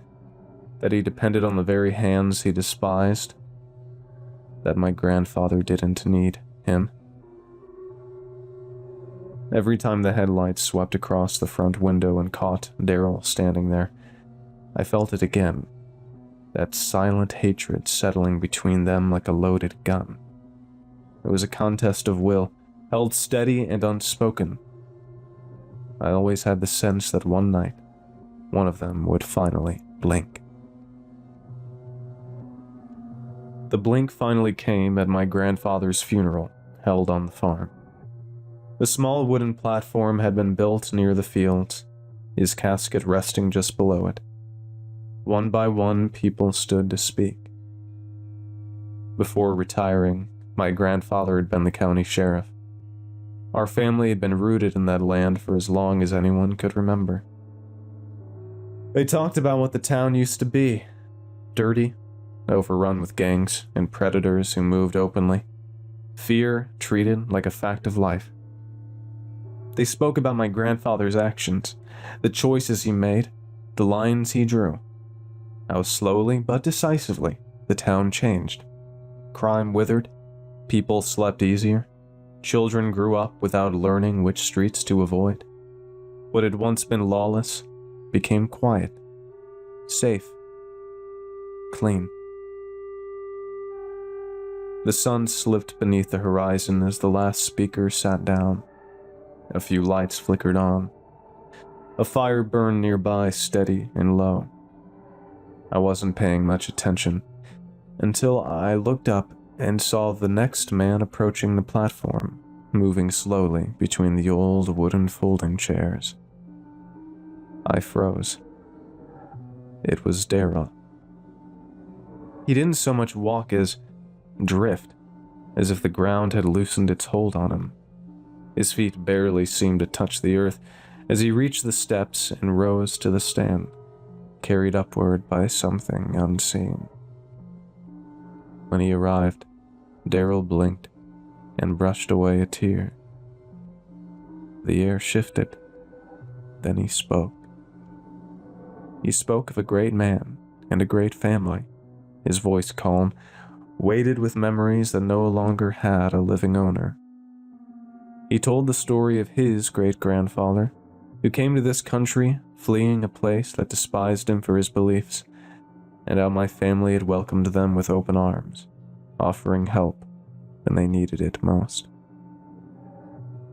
He chose his words carefully, letting each one settle before allowing the next. He spoke for a long time. No one interrupted him. No one looked away. It was as if everyone there had fallen under the same spell, breathing together, listening together, held in place, by his voice. When he finally stepped down, the silence broke all at once. People stood and applauded. Daryl drifted back between the chairs. He stopped to embrace my grandmother. I didn't know what to make of it. Tears blurred my vision when I looked at my father. He stood rigid and unmoving, his expression unchanged. Not even grief crossed his face, not even when Daryl stopped in front of us. For a long moment, the two of them locked eyes. The air tightened. Everything else seemed to fall away. My father didn't blink. Daryl didn't look away. Finally, Daryl spoke. "I'm sorry for your loss." The words were gentle, almost kind, but something about them felt wrong.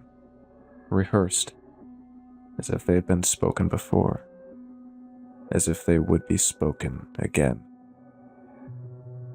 He extended his hand. My father took it. The shake was slow and deliberate. Neither of them looked down.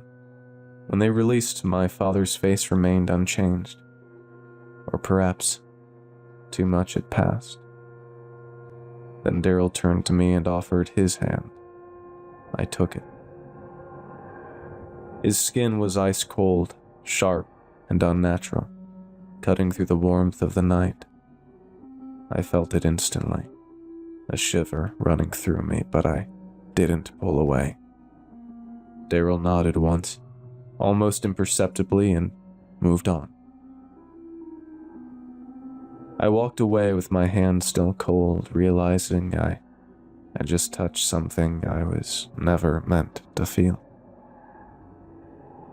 My father is different around Daryl. No jokes, no smiles. It's all business. He's still the chief of police. I've been helping run the farm, and I also work at Daryl's on Fridays and Saturdays, his busiest night. I'm taking classes at the local community college, hoping to follow in my father's footsteps. A few days ago, I met Daryl's niece. She's my age. Pale skin, dark hair, dark eyes that linger a second too long, like she knows exactly what she's doing.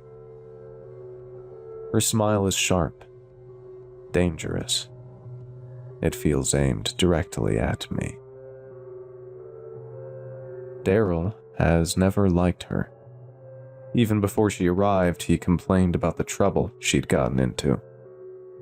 He warned me not to fall under her spell. He was right. I just didn't expect how impossible it would feel to resist. I keep wondering if this is how it starts, and whether surviving the next encounter is something I should even be hoping for. That night, Daryl left me and her to clean up when he delivered the last couple of pizzas. I was mopping when she caught my eye and tilted her head, that same sharp, knowing smile lingering. "Uncle Daryl said it would be okay," she whispered. "I need help." Before I could think, she took my hand and led me toward the basement. I wanted to pull away to stop, but my body wouldn't respond. It was like my hand wasn't mine. Step by step, she guided me down the stairs. The air grew colder with each step. The kitchen light faded, and shadows stretched around us, thick and suffocating. Then, from the darkness behind us, I heard the faint scrape of boots on the stairs. Daryl had entered. He was quiet, deliberate, and I felt his gaze before I even saw him. The basement seemed to swallow him, and the last bit of light disappeared, leaving only the chill, and the oppressive quiet. I remember the smell first, then the sound of the grinder starting somewhere behind me.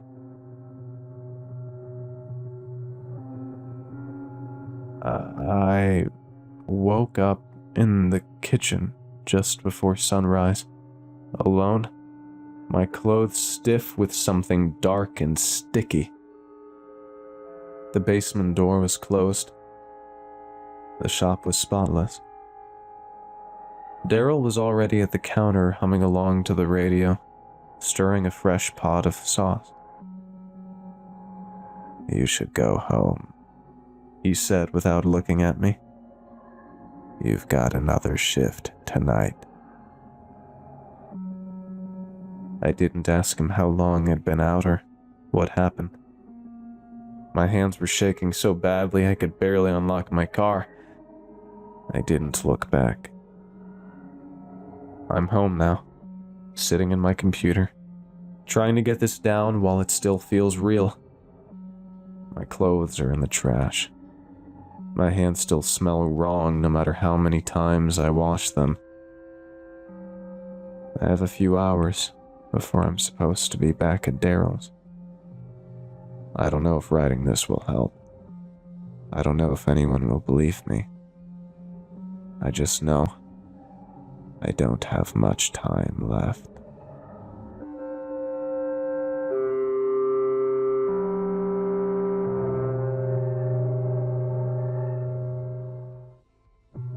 My best friend's name was Mr. Pallywag, by Crossing On Over. And before we read tonight's story, I wanted to tell you that the author of this story has just come out with his first book called Crossing On Over. It's a collection of his horror stories, such as Has Anyone Heard of the Crossing Hour, which you may have heard on this channel, and many others. He is an incredibly talented and chilling horror author, and I have a very good feeling that if you pick up his book, you're going to be spending many a night tucked under some cozy covers reading a chilling tale. And you can find the link to the book in the description below. Now, without further ado, here is tonight's story by Crossing On Over.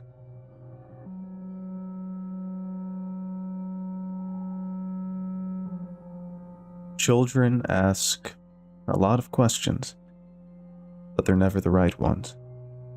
For example, when I was a kid, I never asked my parents why we had to live in the middle of the woods. I never asked why our neighbors lived so far away, or why none of them had children. And I never asked why we had to turn off all the lights before sundown.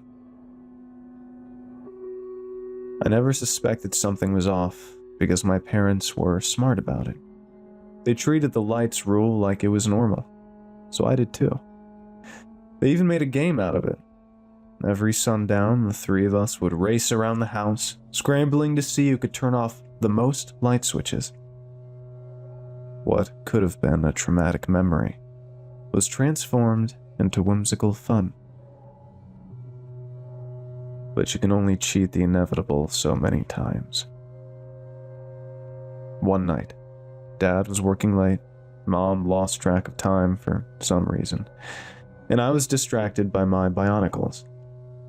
The setting sun didn't cross my mind until Dad burst through the front door in a panic.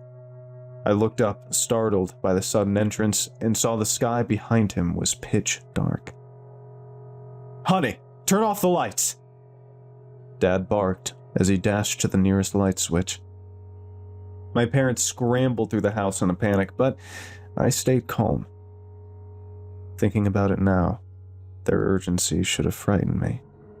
But I was naive and invested in my game, so I continued playing until the house went completely dark. Reluctantly accepting that it was time for bed, I gathered up my Lego warriors and put them where they wouldn't get stepped on. Once all of them were safely accounted for, I looked out a nearby window and noticed twin lights staring out of the trees. At first, I was scared, but as my eyes adjusted to the dark, I realized it was just some critter out for an evening stroll. I knew that animals roamed the woods at night, but I'd never seen one get that close to the house before. Overcome by childish excitement, I waved hello to it. It waved back. "Carson?" Dad hissed, doing his best to stay quiet. "Where you at, bud?" "Shh," I whispered back. "You'll scare it off." "What?" Dad bolted into the room, his footsteps a clumsy contrast to the stillness of the night. I looked away from the window to shush him. When I turned back, the thing was gone. "Never mind, Dad," I said with a shrug. "It ran away." Dad sighed in relief and picked me up. I felt his heartbeat thunder in his chest as he checked to make sure the window was shut. "Don't worry about it," he whispered in a strained voice. "Come on, let's get to bed." Mom and Dad had me sleep with them for some reason, but otherwise the rest of the night was completely normal. There was no cataclysm, no punishment for breaking the rules, no ominous sense of dread lingering over the house. Life continued on normally, unaffected by the night's mistake. My parents were nervous at first, but laughed it off after a week or two. They never suspected something was off because Mr. Pallywag was smart about it. I still remember the day Mr. Pallywag introduced himself. Mom had left me to my own devices again, so I went out to the backyard and invented some game to keep myself occupied. Whatever I'd come up with must have been good because I was so absorbed in what I was doing, it took me a while to realize someone was watching me. For a while, I pretended it was my imagination, but when I couldn't ignore the feeling of eyes peering out from the woods any longer, I stopped and scowled at the trees. "Quit being weird!" I shouted, my courage bolstered by youthful ignorance.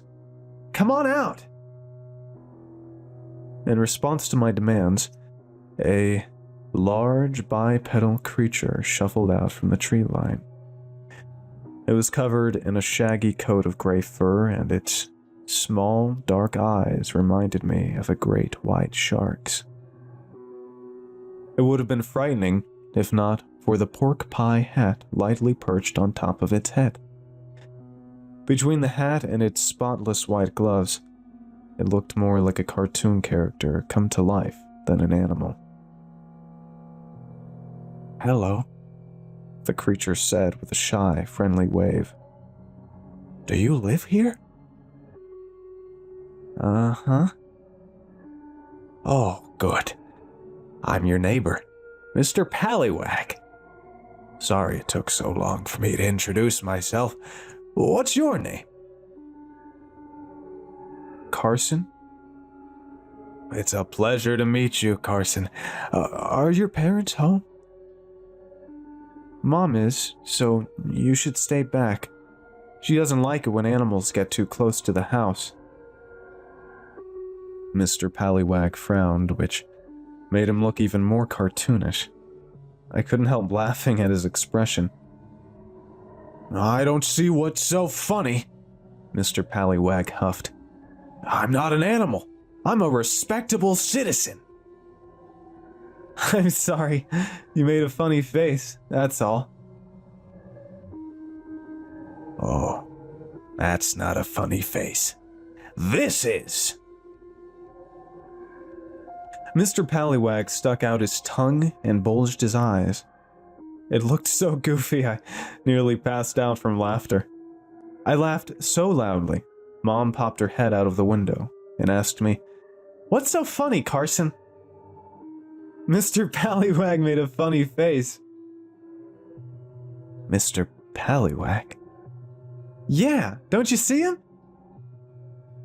Mom scanned the trees, a frown firmly etched on her face. I looked behind me to find that Mr. Pallywag had disappeared. "That's weird," I said. "He was right here." "Honey, who's Mr. Pallywag?" "He's a big, furry monster wearing a hat. You can't miss him." "Oh," Mom sighed, relieved. "He's imaginary, then." Part of me wanted to argue, but I stayed quiet. If Mom didn't want to believe Mr. Pallywag was real, then that was her choice. Nothing worth arguing over. Besides, adults always hated being wrong. An argument could only end with me getting dragged inside. "Well, I'll leave you boys to it. Have fun, okay?" "Okay." Mom went back to whatever she was doing. Once he was sure she wouldn't come back, Mr. Pallywag popped out from behind a tree and grinned at me. "Sorry I called you a monster," I said quickly. "But you got mad when I said animal, so..." "Oh, that's all right, Carson. I understand. But I won't forgive you unless you do something for me." "What's that?" "Play a game with me!" Mr. Pallywag cried, dramatically flourishing his hat. "Okay." And just like that, I made a friend. Mr. Pallywag came to visit me as much as he could. Sometimes he'd go missing for days or even weeks, but I didn't mind. He always made up for it with a fantastic new story about his travels. I always liked stories, but my parents rarely told me any. Most nights it was too dark to read anything, and they were too busy during the day. Luckily, telling stories was Mr. Pallywag's favorite pastime, and I was happy to listen. Some nights, when I had trouble falling asleep, I would even crack the window open so Mr. Pallywag could continue telling me about his adventures. He was always happy to do it, but he never came into my room.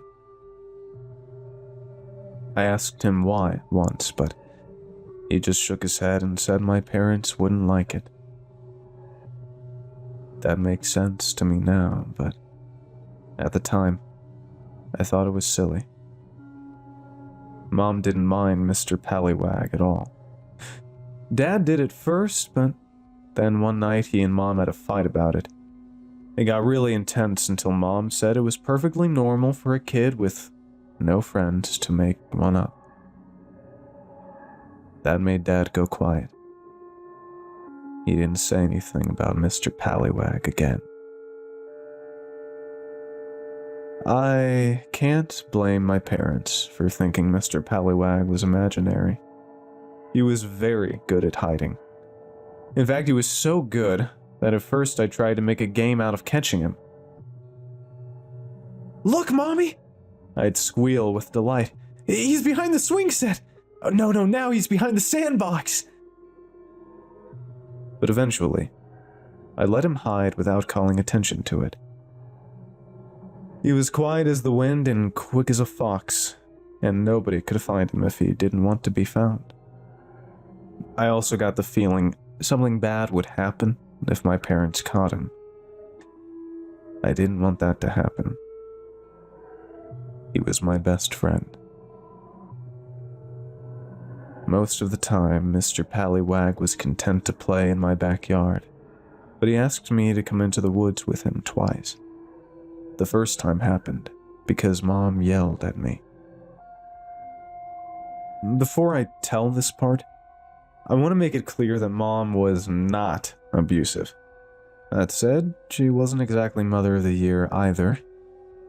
There were mitigating circumstances, granted. She didn't have a lot of friends, and we didn't leave the house much because of our isolation. Most days she was either alone or only had me for company. If that doesn't sound so bad, imagine being trapped in a remote cabin and the only person you can have a conversation with refuses to talk about anything that isn't related to cartoons or how hungry they are. Frankly, it's a miracle she didn't kill me. I was usually content to entertain myself, but one day, for whatever reason, all I wanted to do was spend time with her. "Mom, come play with me," I whined. "Not right now, honey," she said, doing her best to keep her voice calm. "Why don't you watch a movie?" "I don't wanna." "Well, how about you play your PlayStation?" "No, I want to play a real-life game." "Okay. Well, why don't you ask Mr. Pallywag to play with you?" "I don't want to play with Mr. Pallywag, I want to play with you." "Carson, I want to play. My tantrum raged on like that for a while. Mom tried to soothe me, but I refused to be sated. Finally, she snapped and shouted, "Enough!" The force of the shout shut me up immediately. "I can't play with you right now, Carson. I need some time to myself, okay? Just shut up and go outside." With that, Mom stormed to her bedroom and slammed the door shut. Tears welled up in my eyes as I scurried outside. It was my first rejection. I remember it better than my first kiss. For what felt like hours, I sat on my swing set and bawled. If Mom noticed, she didn't come out to comfort me. Odds are she was just holed up in the house somewhere, but at the time it felt like she was actively ignoring me.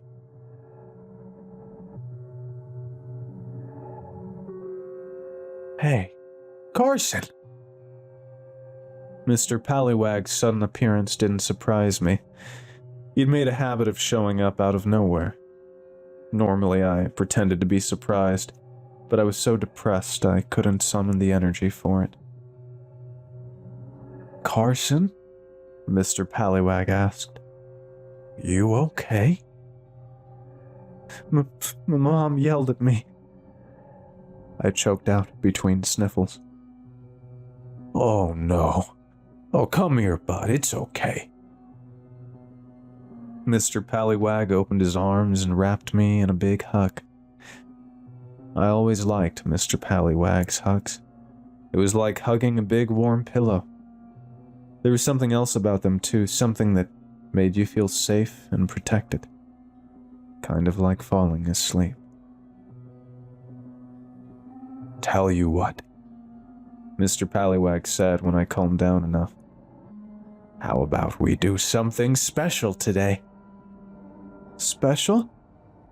"Yeah! I'm gonna show you the best spot in the entire forest." I don't know. Mom and Dad said I can't go into the woods because it's dangerous." "That's not true," Mr. Pallywag replied as he patted my head. "They said you can't go into the woods alone. You're not alone if I'm with you, right? Besides, they won't even know you're gone if we're quick enough." For a moment, I hesitated. I was a good kid. I always followed the rules. But Mr. Pallywag had a point. If I was with him, I wouldn't be alone. And I wanted to get back at Mom somehow. I could bend the rules a little. Just once. "Okay," I said. "But we have to be quick." "Deal." Mr. Pallywag took my hand and we walked into the woods together. It was a beautiful day. Birds chirped sonatas above us, and sunlight slipped through the cracks in the tree branches to cast macabre shadows on the ground. I made a game out of jumping from sunspot to sunspot. Mr. Pallywag thought it looked like fun, so he joined in as well. The two of us got so wrapped up in the game, I almost forgot how upset I'd been. Almost. Eventually, our route led us to a circular clearing. Mr. Pallywag strolled to the center of it and sat down with a great big sigh. I followed his lead and inspected my surroundings. The clearing felt peaceful, but there was something vaguely sad about it too. "This is my special spot, Carson," Mr. Pallywag said. "What do you think?" "I like it, but what makes it so special?" "Well, this is where most of my friends decide to come to the party." "Party? What party?" "Why, only the greatest, most fantabulous party ever. There's cakes, balloons, and games galore. And there's plenty of music and dancing." "And stories?" "Of course!" Mr. Pallywag laughed. "All the stories you could ever want." "That sounds nice," I said, trying to imagine it. "Are there other kids there?" "Oh yes, tons of kids." "Does everyone get along?" "Of course." "And nobody's left out?" "Nope." Good. We sat in silence for a while. I didn't mind. Silences felt okay with Mr. Pallywag. Not like when Dad went quiet. That was usually a sign he was about to start lecturing me about how I didn't clean my room enough, or I was spending too much time on the television, or something. It wasn't like when Mom got quiet either. When she got quiet, it was because she was mad and didn't want us to know. It didn't work, though. I always knew. Something in the trees caught my eye. It was slowly swinging back and forth, like the pendulum in my grandma's old clock.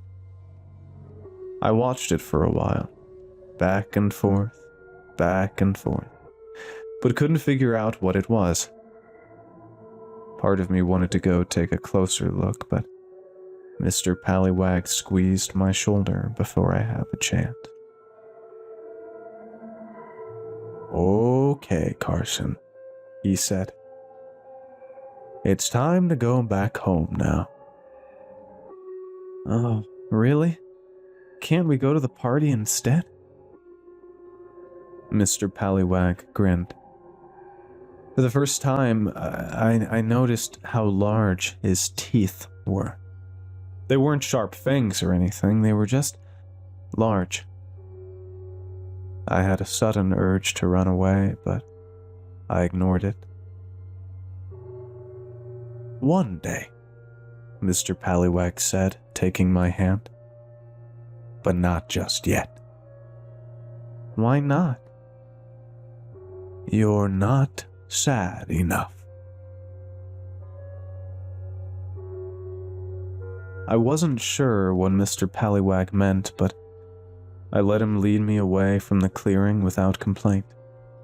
As we entered the woods, I glanced over my shoulder, hoping to get one last look at whatever was swaying back there. No luck. It was too well hidden by the foliage. "Let's race," Mr. Pallywag said. "Last one there's a grounded swallow." Mr. Pallywag let go of my hand and sprinted into the woods. I ran after him, the swinging object forgotten. When we got back, he stopped me and knelt down to my eye level. One quick thing before you go, Mr. Pallywag whispered. promise you won't tell your parents about my special place, okay? Why not? Well, It's not very special if everyone knows about it, right? It made sense, but there was an icky feeling in my gut as I nodded and swore to keep it a secret. thanks, Carson. I'll see you later, okay? I smiled and nodded again. Mr. Pallywag grinned and gave me a big hug goodbye. I hugged him back and walked into the house. When I ambled into the kitchen, I found Mom crying at the kitchen table. Mom? Carson! Mom wailed. Where were you? She didn't let me answer before she scrambled over and wrapped me in a bone-crushing hug. I'm fine, Mommy, I said, shocked. I just went into the woods with Mr. Pallywag. Carson, what have I told you about going into the woods alone? But I wasn't alone. Mr. Pallywag was... Mr. Pallywag doesn't count. You're not allowed to leave the backyard unless you're with me or Daddy. Do you understand? But... No buts. Honestly, what were you thinking? It was Mr. Pallywag's idea. He said... I don't care what he said. I was worried sick about you.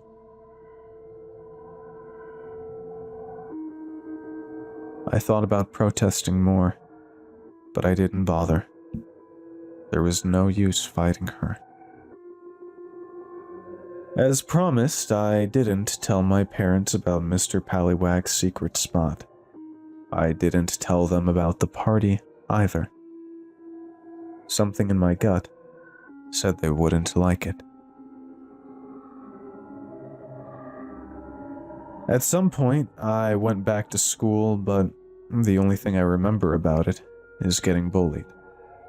I tried talking to the nicer kids about Mr. Pallywag once. They didn't care. I stopped trying. Thinking back on it, nobody in my family had many friends. I guess that's why we all loved Uncle Dan so much.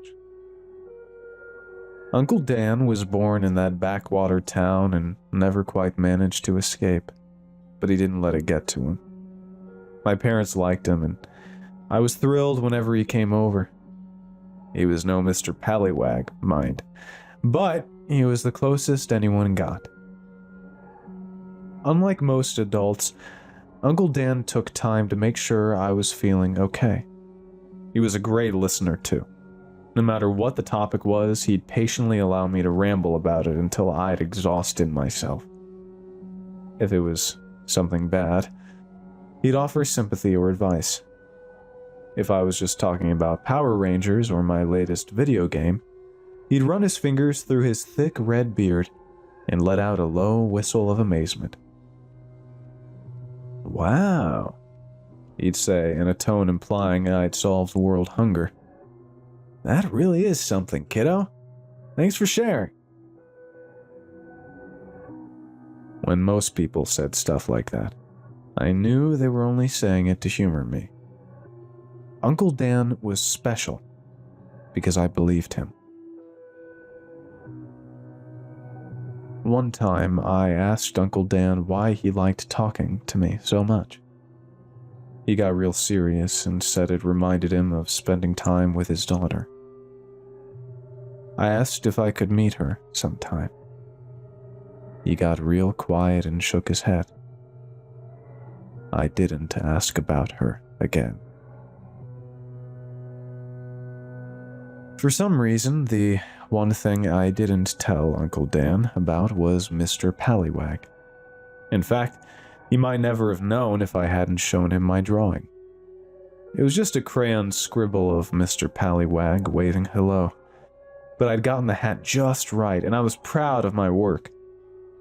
Obviously, The next time Uncle Dan came over, I made it a priority to show him my masterpiece. Uncle Dan, look what I drew! I chirped as I shoved the drawing at him. Carson, Dad scolded, smiling despite himself. Give him a second to breathe. That's all right, Keith. Uncle Dan chuckled. Let's see what Picasso whipped up for us. Uncle Dan ruffled my hair and took the drawing. The second he saw what it was, his smile vanished.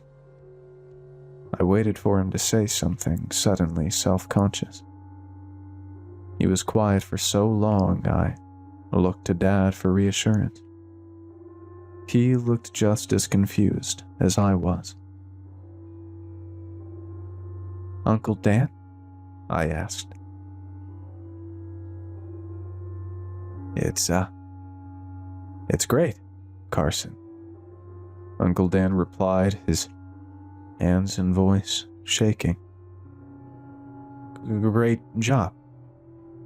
What's this fella's name? Mr. Pallywag. Uncle Dan's face went pale. That's fun, he said in a low, emotionless voice.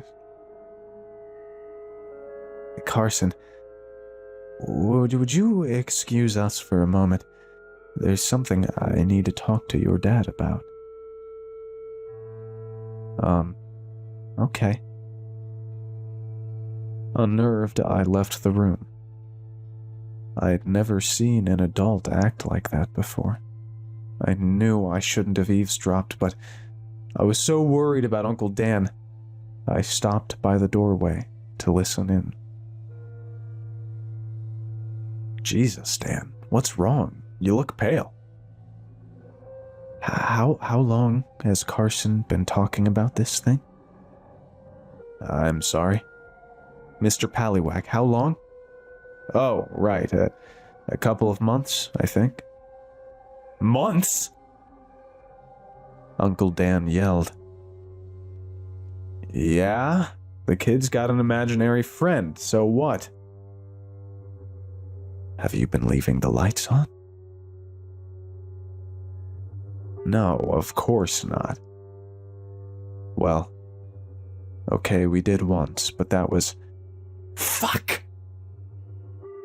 Mom must have walked in because I heard her ask, What's going on? Dan, are you all right? You have to move, Uncle Dan insisted. Now. Move? I don't... We're not moving, Dad snapped. Don't give me that tough guy shit, Keith. Christ, I should have figured this would happen. Excuse me. What gives you the right to shut up and listen? Jenny drew that thing too. Right before...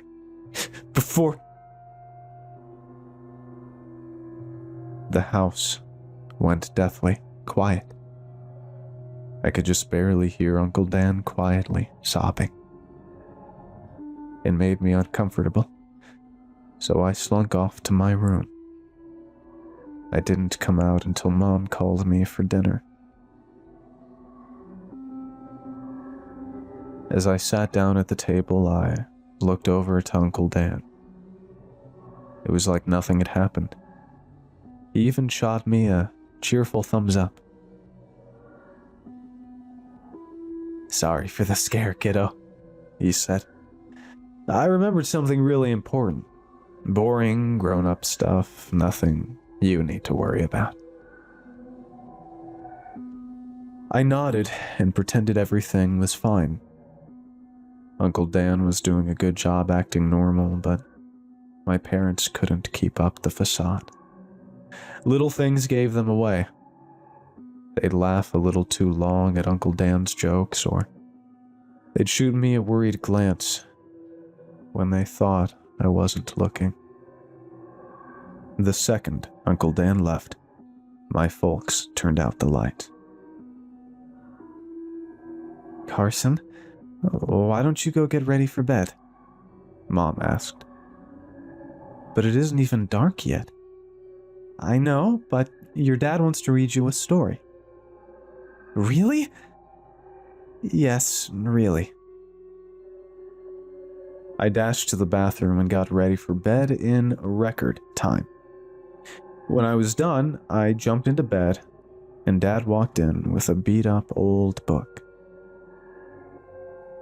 "Hey, bud," Dad said in a soft voice. "All set?" I nodded, too excited to speak. "Good. I've been saving this one until you were old enough. It's called Alice's Adventures in Wonderland." With great care, Dad gingerly flipped to the first chapter and began to read. I fell in love with it immediately. After finishing the chapter about poor old Bill the Lizard, Dad shut the book and smiled at me. "Well, liking it so far?" "Yeah, it kind of reminds me of Mr. Pallywag's stories." The corner of Dad's mouth flickered. "Oh yeah?" he asked. "Yeah? You do the voices better, though." "Well, glad I've got that going for me." Suddenly, Dad sniffed and wrapped me in a gigantic hug. That startled me. Dad wasn't opposed to hugging, but he rarely initiated. "Carson, you know Mom and I love you very much, right?" "Uh-huh." "And that we only want what's best for you, right?" "Uh-huh." "Okay. Good." I hugged him back and we sat there for a while in uncomfortable silence. It might have been my imagination, but I swear I felt a tear drop onto the back of my neck. After what felt like forever, Dad sighed, let me go, and gently punched my shoulder. "Good night, kiddo," Dad said softly. "Love you." "Love you too, Dad." Dad smiled, turned out the light, and shut the door. I sat in bed and watched the sunset. I had a feeling something significant had happened, but I was too young to understand what it was.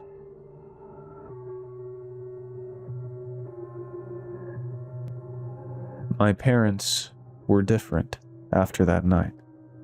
Dad used to be content to spend weekends at home, but suddenly he wanted to spend every free moment away from the house. The nearest thing to do was an hour's drive away, but he didn't care. The longer the trip, the better. Mom changed too. She went from always wanting space to constantly occupying mine. If I was playing video games, she'd read her book on the couch nearby.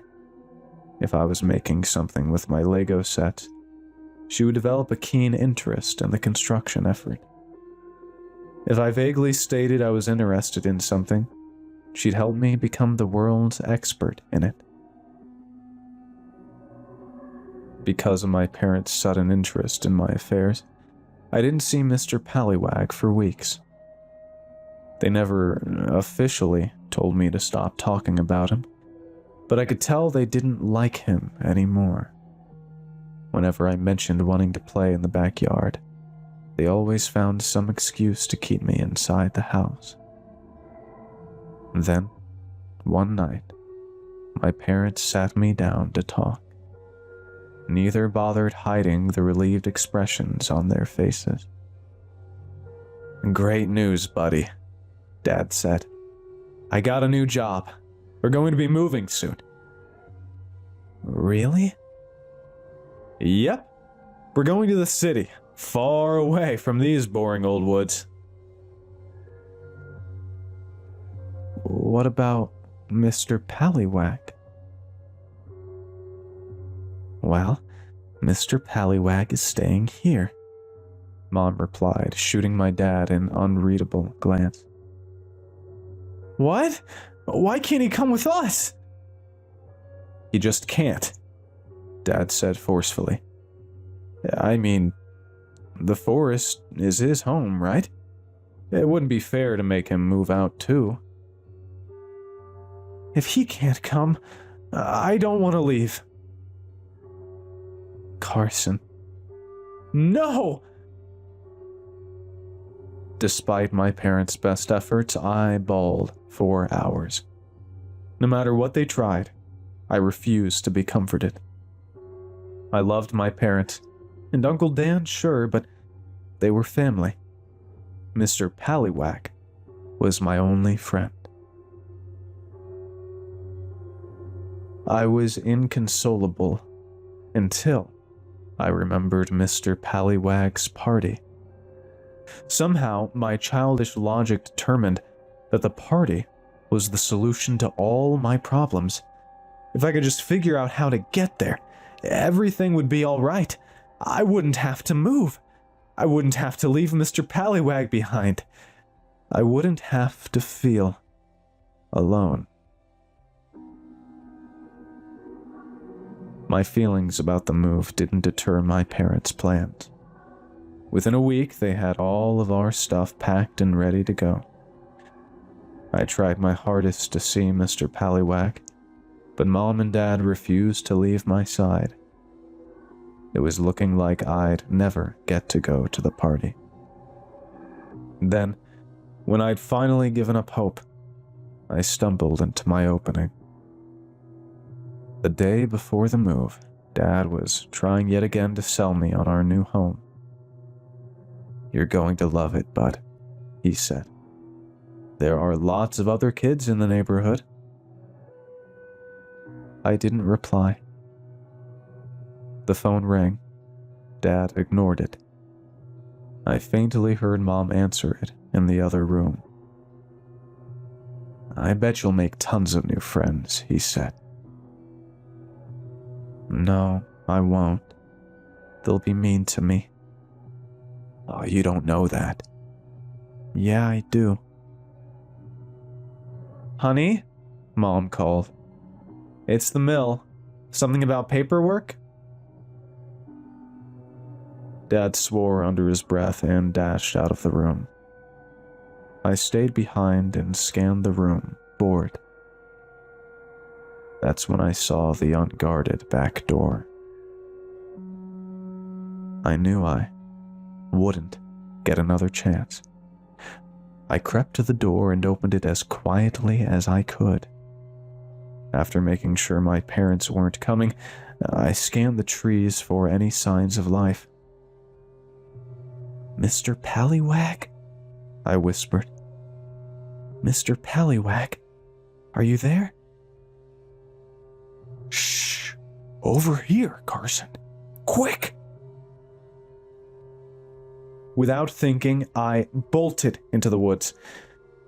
I didn't get far before something strong and furry yanked me behind a tree. It put a hand over my mouth and shushed me. Carson! I heard Dad call. Carson? Where'd you get to? Stay quiet, okay? Mr. Pallywag whispered in my ear. Carson, this isn't funny. Carson! Mr. Pallywag placed me on his back, dropped to all fours, and dashed into the woods.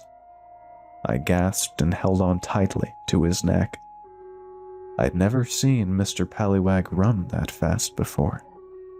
It was exhilarating. I would have enjoyed it more if Dad hadn't sounded so distraught. This next part won't make any sense unless I talk about Eli Miller. Bad timing, I know, but bear with me. I didn't know Eli very well. He was a teenager. And even if we were the same age, he wasn't the type of guy Mom would want me to hang out with. He was the resident troubled kid. Graffiti, antagonizing the police, drinking, that kind of thing. Dad always shook his head whenever he came out. I think that was his way of saying he felt sorry for him. Even though I heard a lot of stories about Eli, I only saw him in person once. Mom had dragged me along on a shopping trip to our local Dollar General, and I wasn't overly thrilled about being there. Normally, Mom insisted that I stay close to her when she was shopping, but that day she said I could browse the books by myself as long as I didn't leave the aisle. I was thrilled. It was one of my first tastes of freedom, and I capitalized on it immediately. As I browsed through the scattered copies of Animorphs and Goosebumps, Eli strolled into the aisle without a care in the world. He whistled a tuneless song, picked a magazine off the shelf, and casually flipped through it. I was so low to the ground that he didn't notice me. Something about the way Eli flipped through the magazine made me stop and watch him with juvenile fascination. After a minute or two, Eli scanned the store. When he thought nobody was watching, he casually slipped the magazine into the inner pocket of his jacket. A perfect crime. That was when he caught me staring at him. He froze, his hand still clutching his stolen loot. I knew I should have called someone over or told him off for stealing or something. Instead, I put a finger to my lips. Eli smirked, nodded at me, and walked away. He didn't get to the end of the aisle before he stopped and looked back at me. I kept my finger on my lips in silent assurance. A weird expression spread across his face. He rocked on the balls of his feet and kept glancing from me to the door. He was home free, and he knew it. And yet, Eli shut his eyes and sighed. He removed the magazine from his pocket and put it back on the shelf. I cocked my head, confused. "Don't steal, kid," Eli whispered. I smiled at him and nodded. He shot me a wink and left the store. I never told anyone else about it, but that little encounter left a big impact on me. Weird as it sounds, Eli transformed into a sort of Robin Hood figure in my head. Someone who understood right and wrong in a way stuffy adults couldn't. He was a living legend. A hero, maybe. That's why I was devastated when he killed himself. I never got the full story. From what I heard, the poor kid hung himself in the woods without leaving a note. It took a week for anyone to notice he'd gone missing. It took another 2 for somebody to find him. What hurt the most was the injustice of it. In all the stories I'd heard, dying alone in the woods was a fate reserved for villains. Eli deserved better. It wasn't fair. After Eli's death, I had a recurring nightmare. In it, I'd be walking alone in the woods.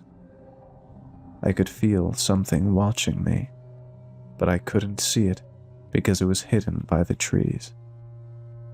Eventually, I'd start running, but thick vines would lash around my throat and yank me off the forest floor.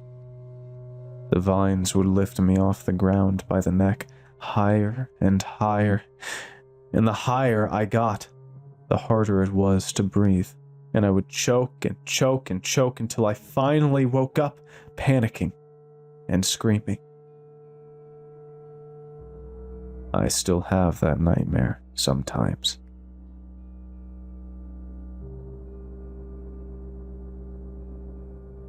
Mr. Pallywag didn't stop running until we reached his secret spot. I gave him a moment to catch his breath, then climbed off and wrapped him in a massive hug. "I missed you," I whispered. I missed you too. "I'm moving away tomorrow." I know. "I don't want to leave," I sniffled. "Can I go to the party instead?"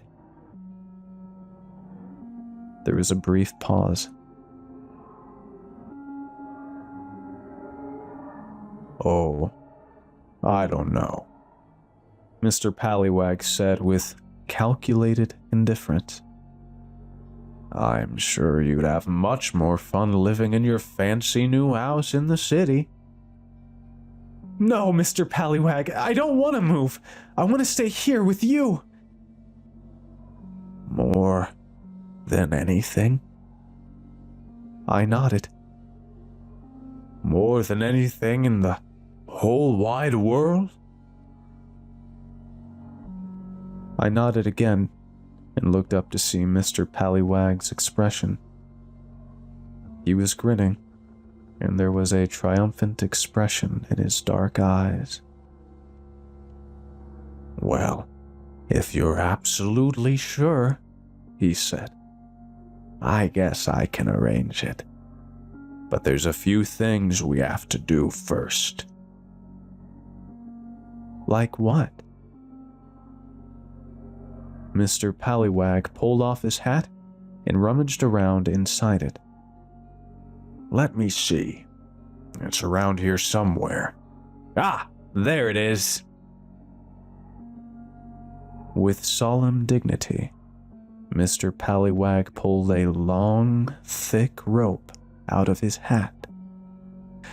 The rope kept going and going, to the point where I laughed at how absurdly long it was. Mr. Pallywag laughed too, and ended the bit by dumping the rest onto the ground. Then, suddenly serious, he picked up one end of the rope and held it where I could see. "Watch carefully, Carson," he said. "You have to get this just right, or it won't work." I paid close attention as Mr. Pallywag slowly tied a knot with the rope. It wasn't very complicated. A couple simple moves and he'd made a knot which left a big loop at the end. When he was done, Mr. Pallywag undid the knot and handed me the rope. "Easy, right? Now you try." Slowly, I copied Mr. Pallywag's technique. My knot looked just like his when I was done. He took the rope and gave it a couple firm yanks. The knot held. "Great job, Carson! You're so smart! Now watch this." Mr. Pallywag held up the rope and snapped his fingers. To my amazement, the inside of the loop shimmered, blurred together, and rearranged into strange kaleidoscopic shapes. "Wow!" I exclaimed. "Is that magic?" "Of course it is, Carson. Not only that, it's a portal that goes directly to the party. Here, have a look." Mr. Pallywag held out the rope, and I leaned in closer to see. There was a large room on the other side of the portal. The room was brightly decorated and filled wall to wall with people. Most of them were kids. No sound came through the portal, but I could see people having animated conversations and laughing. What a party it was. It was everything I'd hoped it would be. There was cake and pizza and a ton of TVs with all my favorite movies and games on them. Everyone was having so much fun. I didn't see anyone who looked excluded or bullied or unwanted. It was like something out of a dream. A red-haired girl on the other side of the portal noticed me and enthusiastically waved hello. I waved back. The girl pointed me out to some of the other partygoers, and they all began beckoning me over. I couldn't hear them, but I could see their mouths moving as they shouted encouragement. For some reason, I couldn't stop staring at the girl. She looked vaguely familiar, but Mr. Pallywag yanked the rope away before I could figure out why. Now, Mr. Pallywag began, there are a few things we have to do before you can go to the party. Are you ready? Uh-huh. Great! Well, first, you'll need your invitation. Mr. Pallywag cleared his throat, grinned a wide, toothy smile, and took a deep bow. Carson, on this most momentous of days, I hereby offer you an exclusive invitation to the greatest party there ever is, was, or will be, good for whenever, wherever, whatever, and forever. Do you accept? I giggled and said, "Yes!" A soft wind blew through the trees. Something changed, something subtle, a muffled static in the air. A slight shift to the left. A delay so tiny no one would ever notice. The only word I can think of to describe it is magic settling in. Old and powerful magic mankind chose to leave behind. I didn't like it. Wonderful! Mr. Pallywag said, clapping his hands. Just 2 more steps, and you can go to the party. The first one's easy. All you have to do is pick a tree. I nodded and began inspecting the nearby trees in turn. Midway through my search, something in the forest stole my attention. I squinted and leaned towards it to get a better look. It was a yellow strip of police tape. The strip blew gently in the breeze, tracing lazy shapes in the air. It marked the spot where I'd seen the swinging thing last time. I frowned and turned back to Mr. Pallywag. He was still smiling, but there was something hard in his eyes. Something wrong, Carson? No. Good. Which tree did you pick? Despite a sudden sense of unease, I pointed at my tree. Mr. Pallywag walked me over to it and positioned me under one of the branches. The branch looked thick and sturdy. Good choice, Carson. Very good choice. Mr. Pallywag nodded in approval and showed me the portal again. The red-haired girl was there, waiting for me. She shot me a huge, sincere smile and held up a slice of cake. It was my favorite, a corner piece of red velvet with tons of icing. The icing had even been lathered into a big letter C. just for me.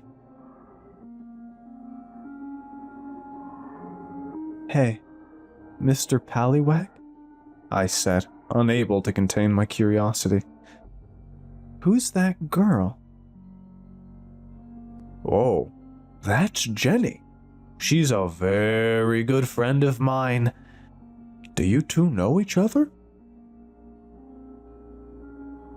The name was familiar, but I couldn't place it. I shook my head. "Well, you'll get to know each other soon enough. Just one last step, and you'll be at the party." "What is it?" "It's very easy. Just put your head through the loop and close your eyes real tight." An intense, shaky feeling shot through my body. I took an involuntary step back. What's wrong?" Mr. Pallywag asked. "Everyone's waiting. See?" His smile didn't waver as he pointed at the portal. All of the party-goers were gathered in a big crowd. They were clapping and chanting something. I couldn't hear them, but I knew it was my name. I instinctively scanned their faces. It didn't take me long to find the one I was looking for. When he caught me looking at him, he held a finger to his lips and winked. Eli. I felt the blood drain from my face as I backed away from the rope. Mr. Pallywag chuckled. "Oh, it's okay, Carson," he said, his voice as friendly as ever. "I won't lie, it's scary at first, but don't worry. When it's done, you get to stay at the party forever. Just you, me, and all of our friends.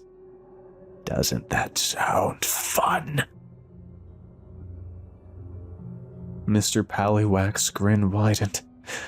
I'd never realized how big he was before. About the size of a grizzly bear, maybe even bigger. I wanted to run, but I'd seen how fast he was. There was no way I'd be able to get away from him. I thought about the night Dad read me Alice, about the long hug he gave me, and the tear rolling down my neck. With as much courage as I could muster, I shook my head. I don't want to go to the party anymore.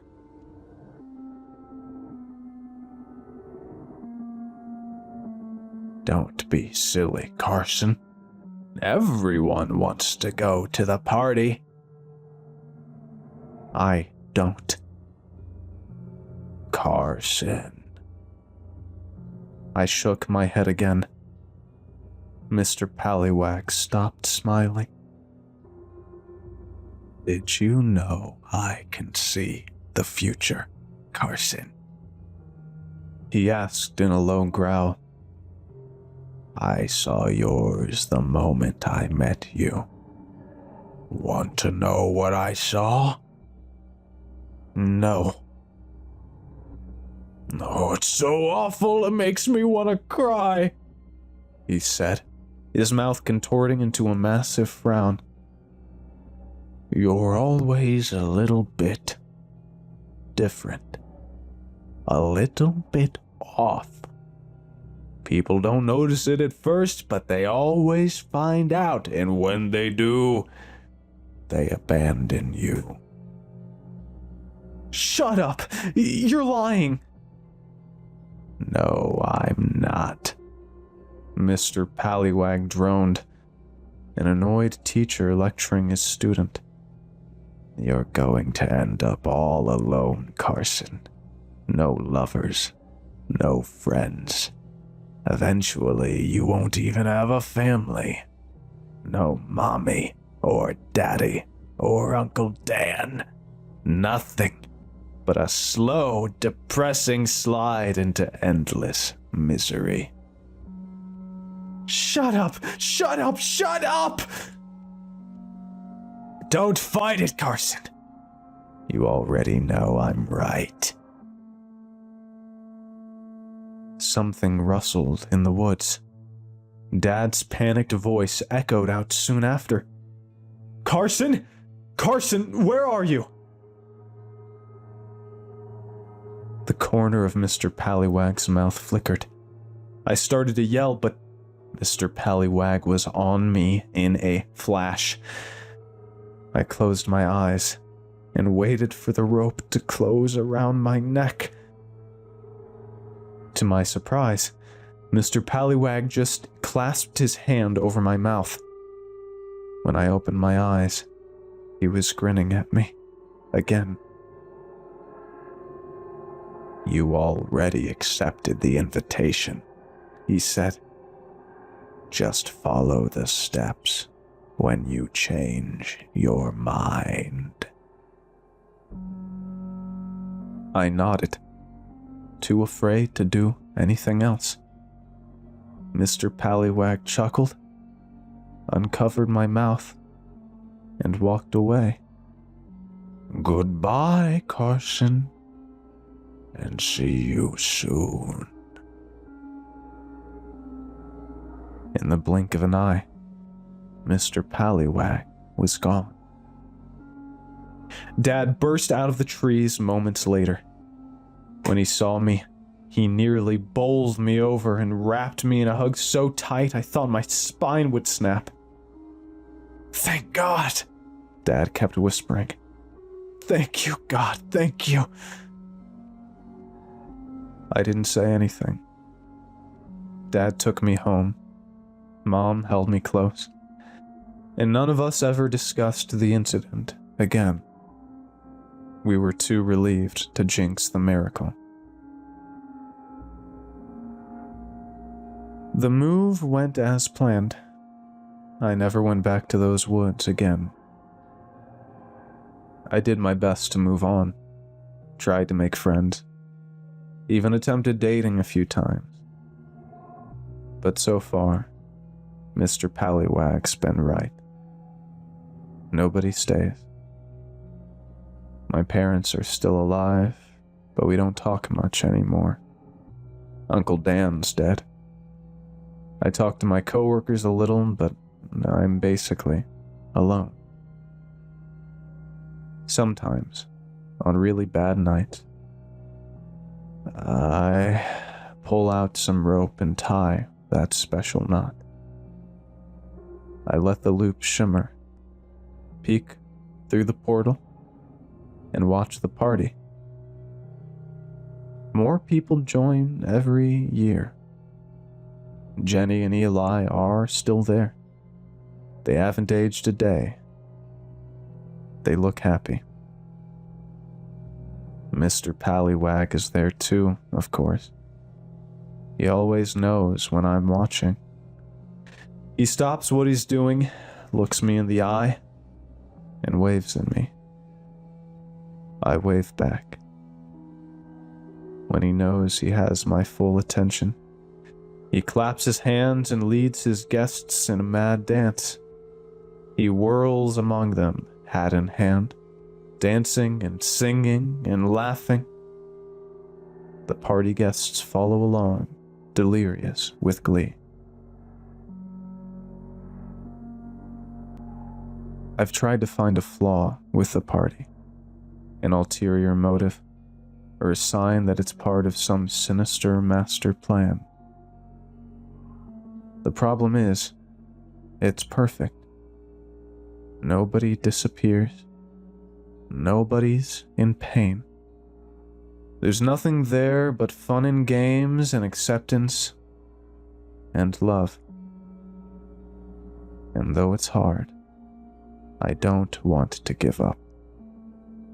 I tell myself stories where I'm the hero. And no matter how dark it gets, I have to live. It's worked for a while. But every year it gets harder And deep down, I'm scared Mr. Pallywag was right. It's not if I go to the party. It's when.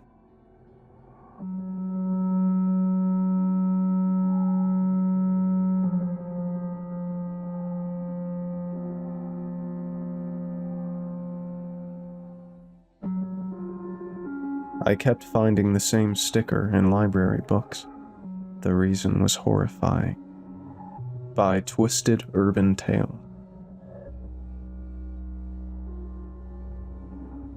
In sophomore year of high school, I practically lived in the library. I'd go there almost every day after school to sit and read. Then I'd borrow a stack of books, mostly history, and finish them at home before they were due back. It was routine at that point. That's why I noticed it straight away. I opened a book I'd borrowed about medieval Europe, and I saw a small white sticker stuck firmly to one of the pages. I leaned in and took a closer look. The sticker was a prescription bottle label. The edges were worn, and it had been pieced together in two halves. One side was faded to a thin film. It had been peeled off and reapplied, but I could still read the text. At the top was the name of the pharmacy and a date, and below that were some details. Theodore Hargreaves. An address below that. Lisinopril, 10 milligrams. Take 1 tablet by mouth every day. I didn't recognize the medication, but I recognized the name. It was Mr. Hargreaves, my history teacher. I saw teachers and students from my school regularly at this library, so I didn't think much of it at the time, but I still stared at it for a second longer than I probably should have. Then I figured it was a mistake and left it there. He must have been using it as a bookmark and forgotten. I didn't want to peel it off and risk tearing the page. The second time, it caught my attention immediately. Different history book, another label.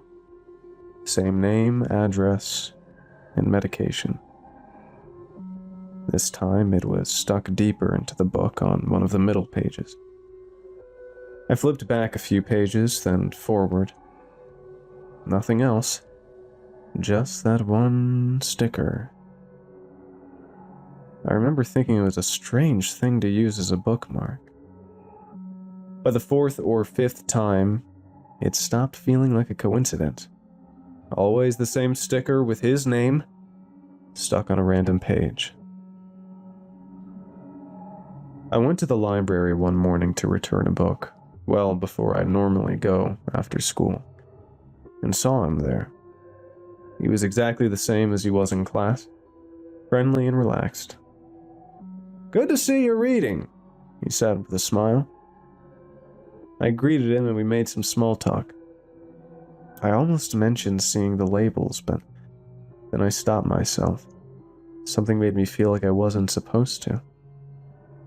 At the end of our conversation, I just smiled and left. A few afternoons later, I was back in the library. I went to the history section and plucked a book off the shelf, flipping it open without thinking. Sure enough, there it was again. Mr. Hargreaves' prescription label, pressed flat on one of the pages. Just then, a voice snapped me out of my trance. "Hey, how's it going?" I looked up. My friend Matt was standing in front of me, hands in his pockets. Matt didn't come here often. He lived further out on the edge of town. "I didn't know you even knew where the library was," I remarked. "Ha ha, very funny. I was nearby." We talked for a bit, and then I held the book up slightly. "Look at this. I keep finding Mr. Hargreaves stickers in these books." He stepped closer and scanned the text. "A messenger asked for help from nearby towns." I tapped on the label below it. pressed flat against the page. Matt leaned in and squinted as he read the details on the faded sticker. Huh. He lives a few streets away from me. Who knew? Why would he be putting these in library books, I asked. Matt shrugged. I mean, probably just uses whatever's lying around as a bookmark. That's what I thought the first time, I said. I plucked 2 more books off the shelf nearby that I'd put back a while ago, which I remembered seeing the stickers in. He keeps putting them in books. I reached for a book about wars. Took a moment to find the label, but I knew roughly where it was. Many families were trapped as supplies began to run out. I ran my finger across the label below it. Then I put it back on the shelf and opened the 3rd book. A few managed to escape, though most were. Underneath was the label again and a chapter about the famine. He glanced at it, then back at me, looking mildly amused. Maybe he's just weird? After Matt left that afternoon, I sat at a table with the books I'd taken from the shelf laid out in front of me. I frowned, then shook it off and closed the books, carrying them back to the shelf. A few months passed. I still saw the labels and books every now and then, but I stopped paying them much attention. I didn't think about them again until I was talking to Matt at school one afternoon, leaning against the lockers while people moved around us between classes. You know those labels you were talking about? He smirked slightly. Yeah? I walk past that house all the time, he said. Ever since I found out that's Hargreaves' address, I can't not notice it. Weird knowing a teacher lives that close to me. I shrugged. They have to live somewhere. Then a pause, as he glanced down the hallway. I've heard stuff from inside a few times when I walked past. I raised an eyebrow. What kind of stuff? He frowned like he was trying to decide if it even sounded strange out loud. Like one night, I heard something scraping, I guess? And once I think I heard knocking or something, but like from the inside of his door. He made a small motion with his hand, tapping against the locker beside him. Then there was a brief silence between us. Anyway, he added, straightening up. Probably nothing. That afternoon at the library, I found myself thinking about the labels. I pulled out a few books from the history section and started looking for them. And as I found them again, one by one, I noticed something concerning for the first time. The line of text above each sticker. A messenger asked for help from nearby towns. Many families were trapped as supplies began to run out. A few managed to escape, though most were. I swallowed and looked in 2 more books. Efforts to seek help from neighboring regions. A group managed to escape, though some were. My heart started to race. I put the books down immediately and texted Matt. Hey, can you show me where Hargreaves' house is?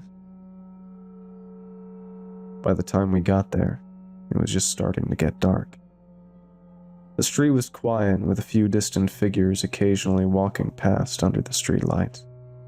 Mr. Hargreaves' house sat halfway down the road. Curtains drawn, no lights on.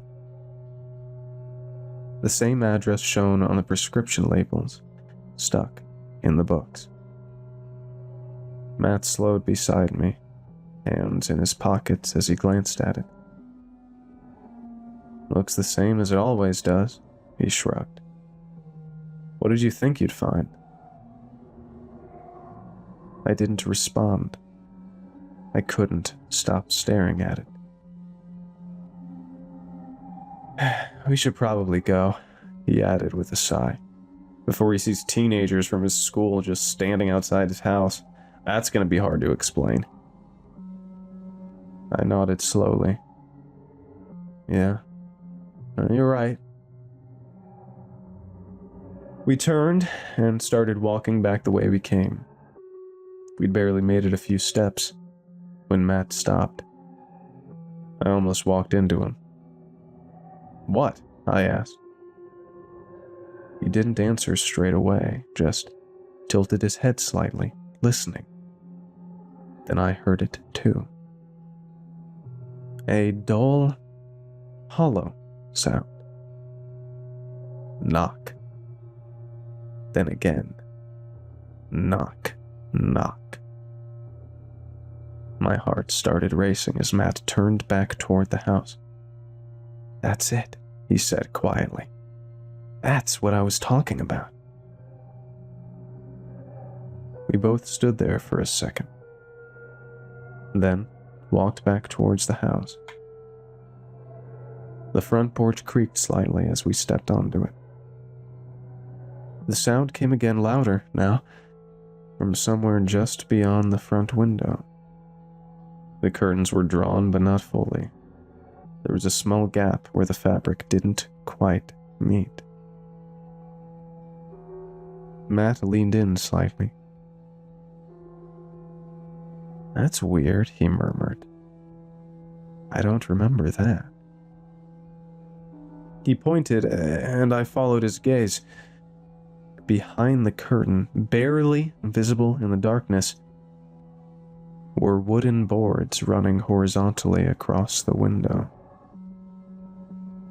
I felt a chill run through me. His curtains are always closed, Matt said with a frown. Wonder why there's wood all behind it. Another knock. Then the curtain shifted slightly. Something moved behind it. I sucked in a breath. Did you see? Yeah, Matt whispered. My hands were shaking as I pulled out my phone and turned on the torch, aiming it through the curtains. The light cut through the gap between the boards, and I, open wide, staring straight back at us. We screamed and stumbled backwards. Matt grabbed my arm. What the hell? The knocking stopped instantly. Silence. Then we heard footsteps from inside the house. We ran. Down the porch steps, onto the pavement, away from the house as fast as we could. We didn't stop until we were halfway down the street. My chest was tight, my breathing uneven as I fumbled for my phone. Call them, Matt said. I told the police everything. The books, the labels, the sounds. The eye staring at us through the window. My voice was shaking so badly, I could barely get the words out. By morning, everyone knew. Mr. Hargreaves had been arrested, and the house had been sealed off. Inside, they'd found a girl. She was 14, only a few years younger than the both of us. She'd gone missing around 3 years ago, from a different state hundreds of miles away. Taken, transported, and kept hidden somewhere no one would think to look. A normal house on a quiet street. Locked away in his house for 3 years. She'd been peeling the prescription labels off empty medication bottles and boxes, whatever she could find in his bin with his address on it, without it being noticed. Pressing them carefully between the pages of books he brought home from the library and would eventually have to return. She couldn't write any messages. If he saw even a mark out of place, there was no telling what he would do. So she worked with what she had, looking through the words in the books and placing the labels with his address under specific words, underlining them with the stickers, hoping someone, anyone, would notice that she was trapped, needed help, and was unable to escape. It had been right there the whole time. I kept thinking about how many times I'd seen those labels and dismissed them as something harmless before putting them back on the shelf. If we hadn't gone there that day, she might have never left that house again.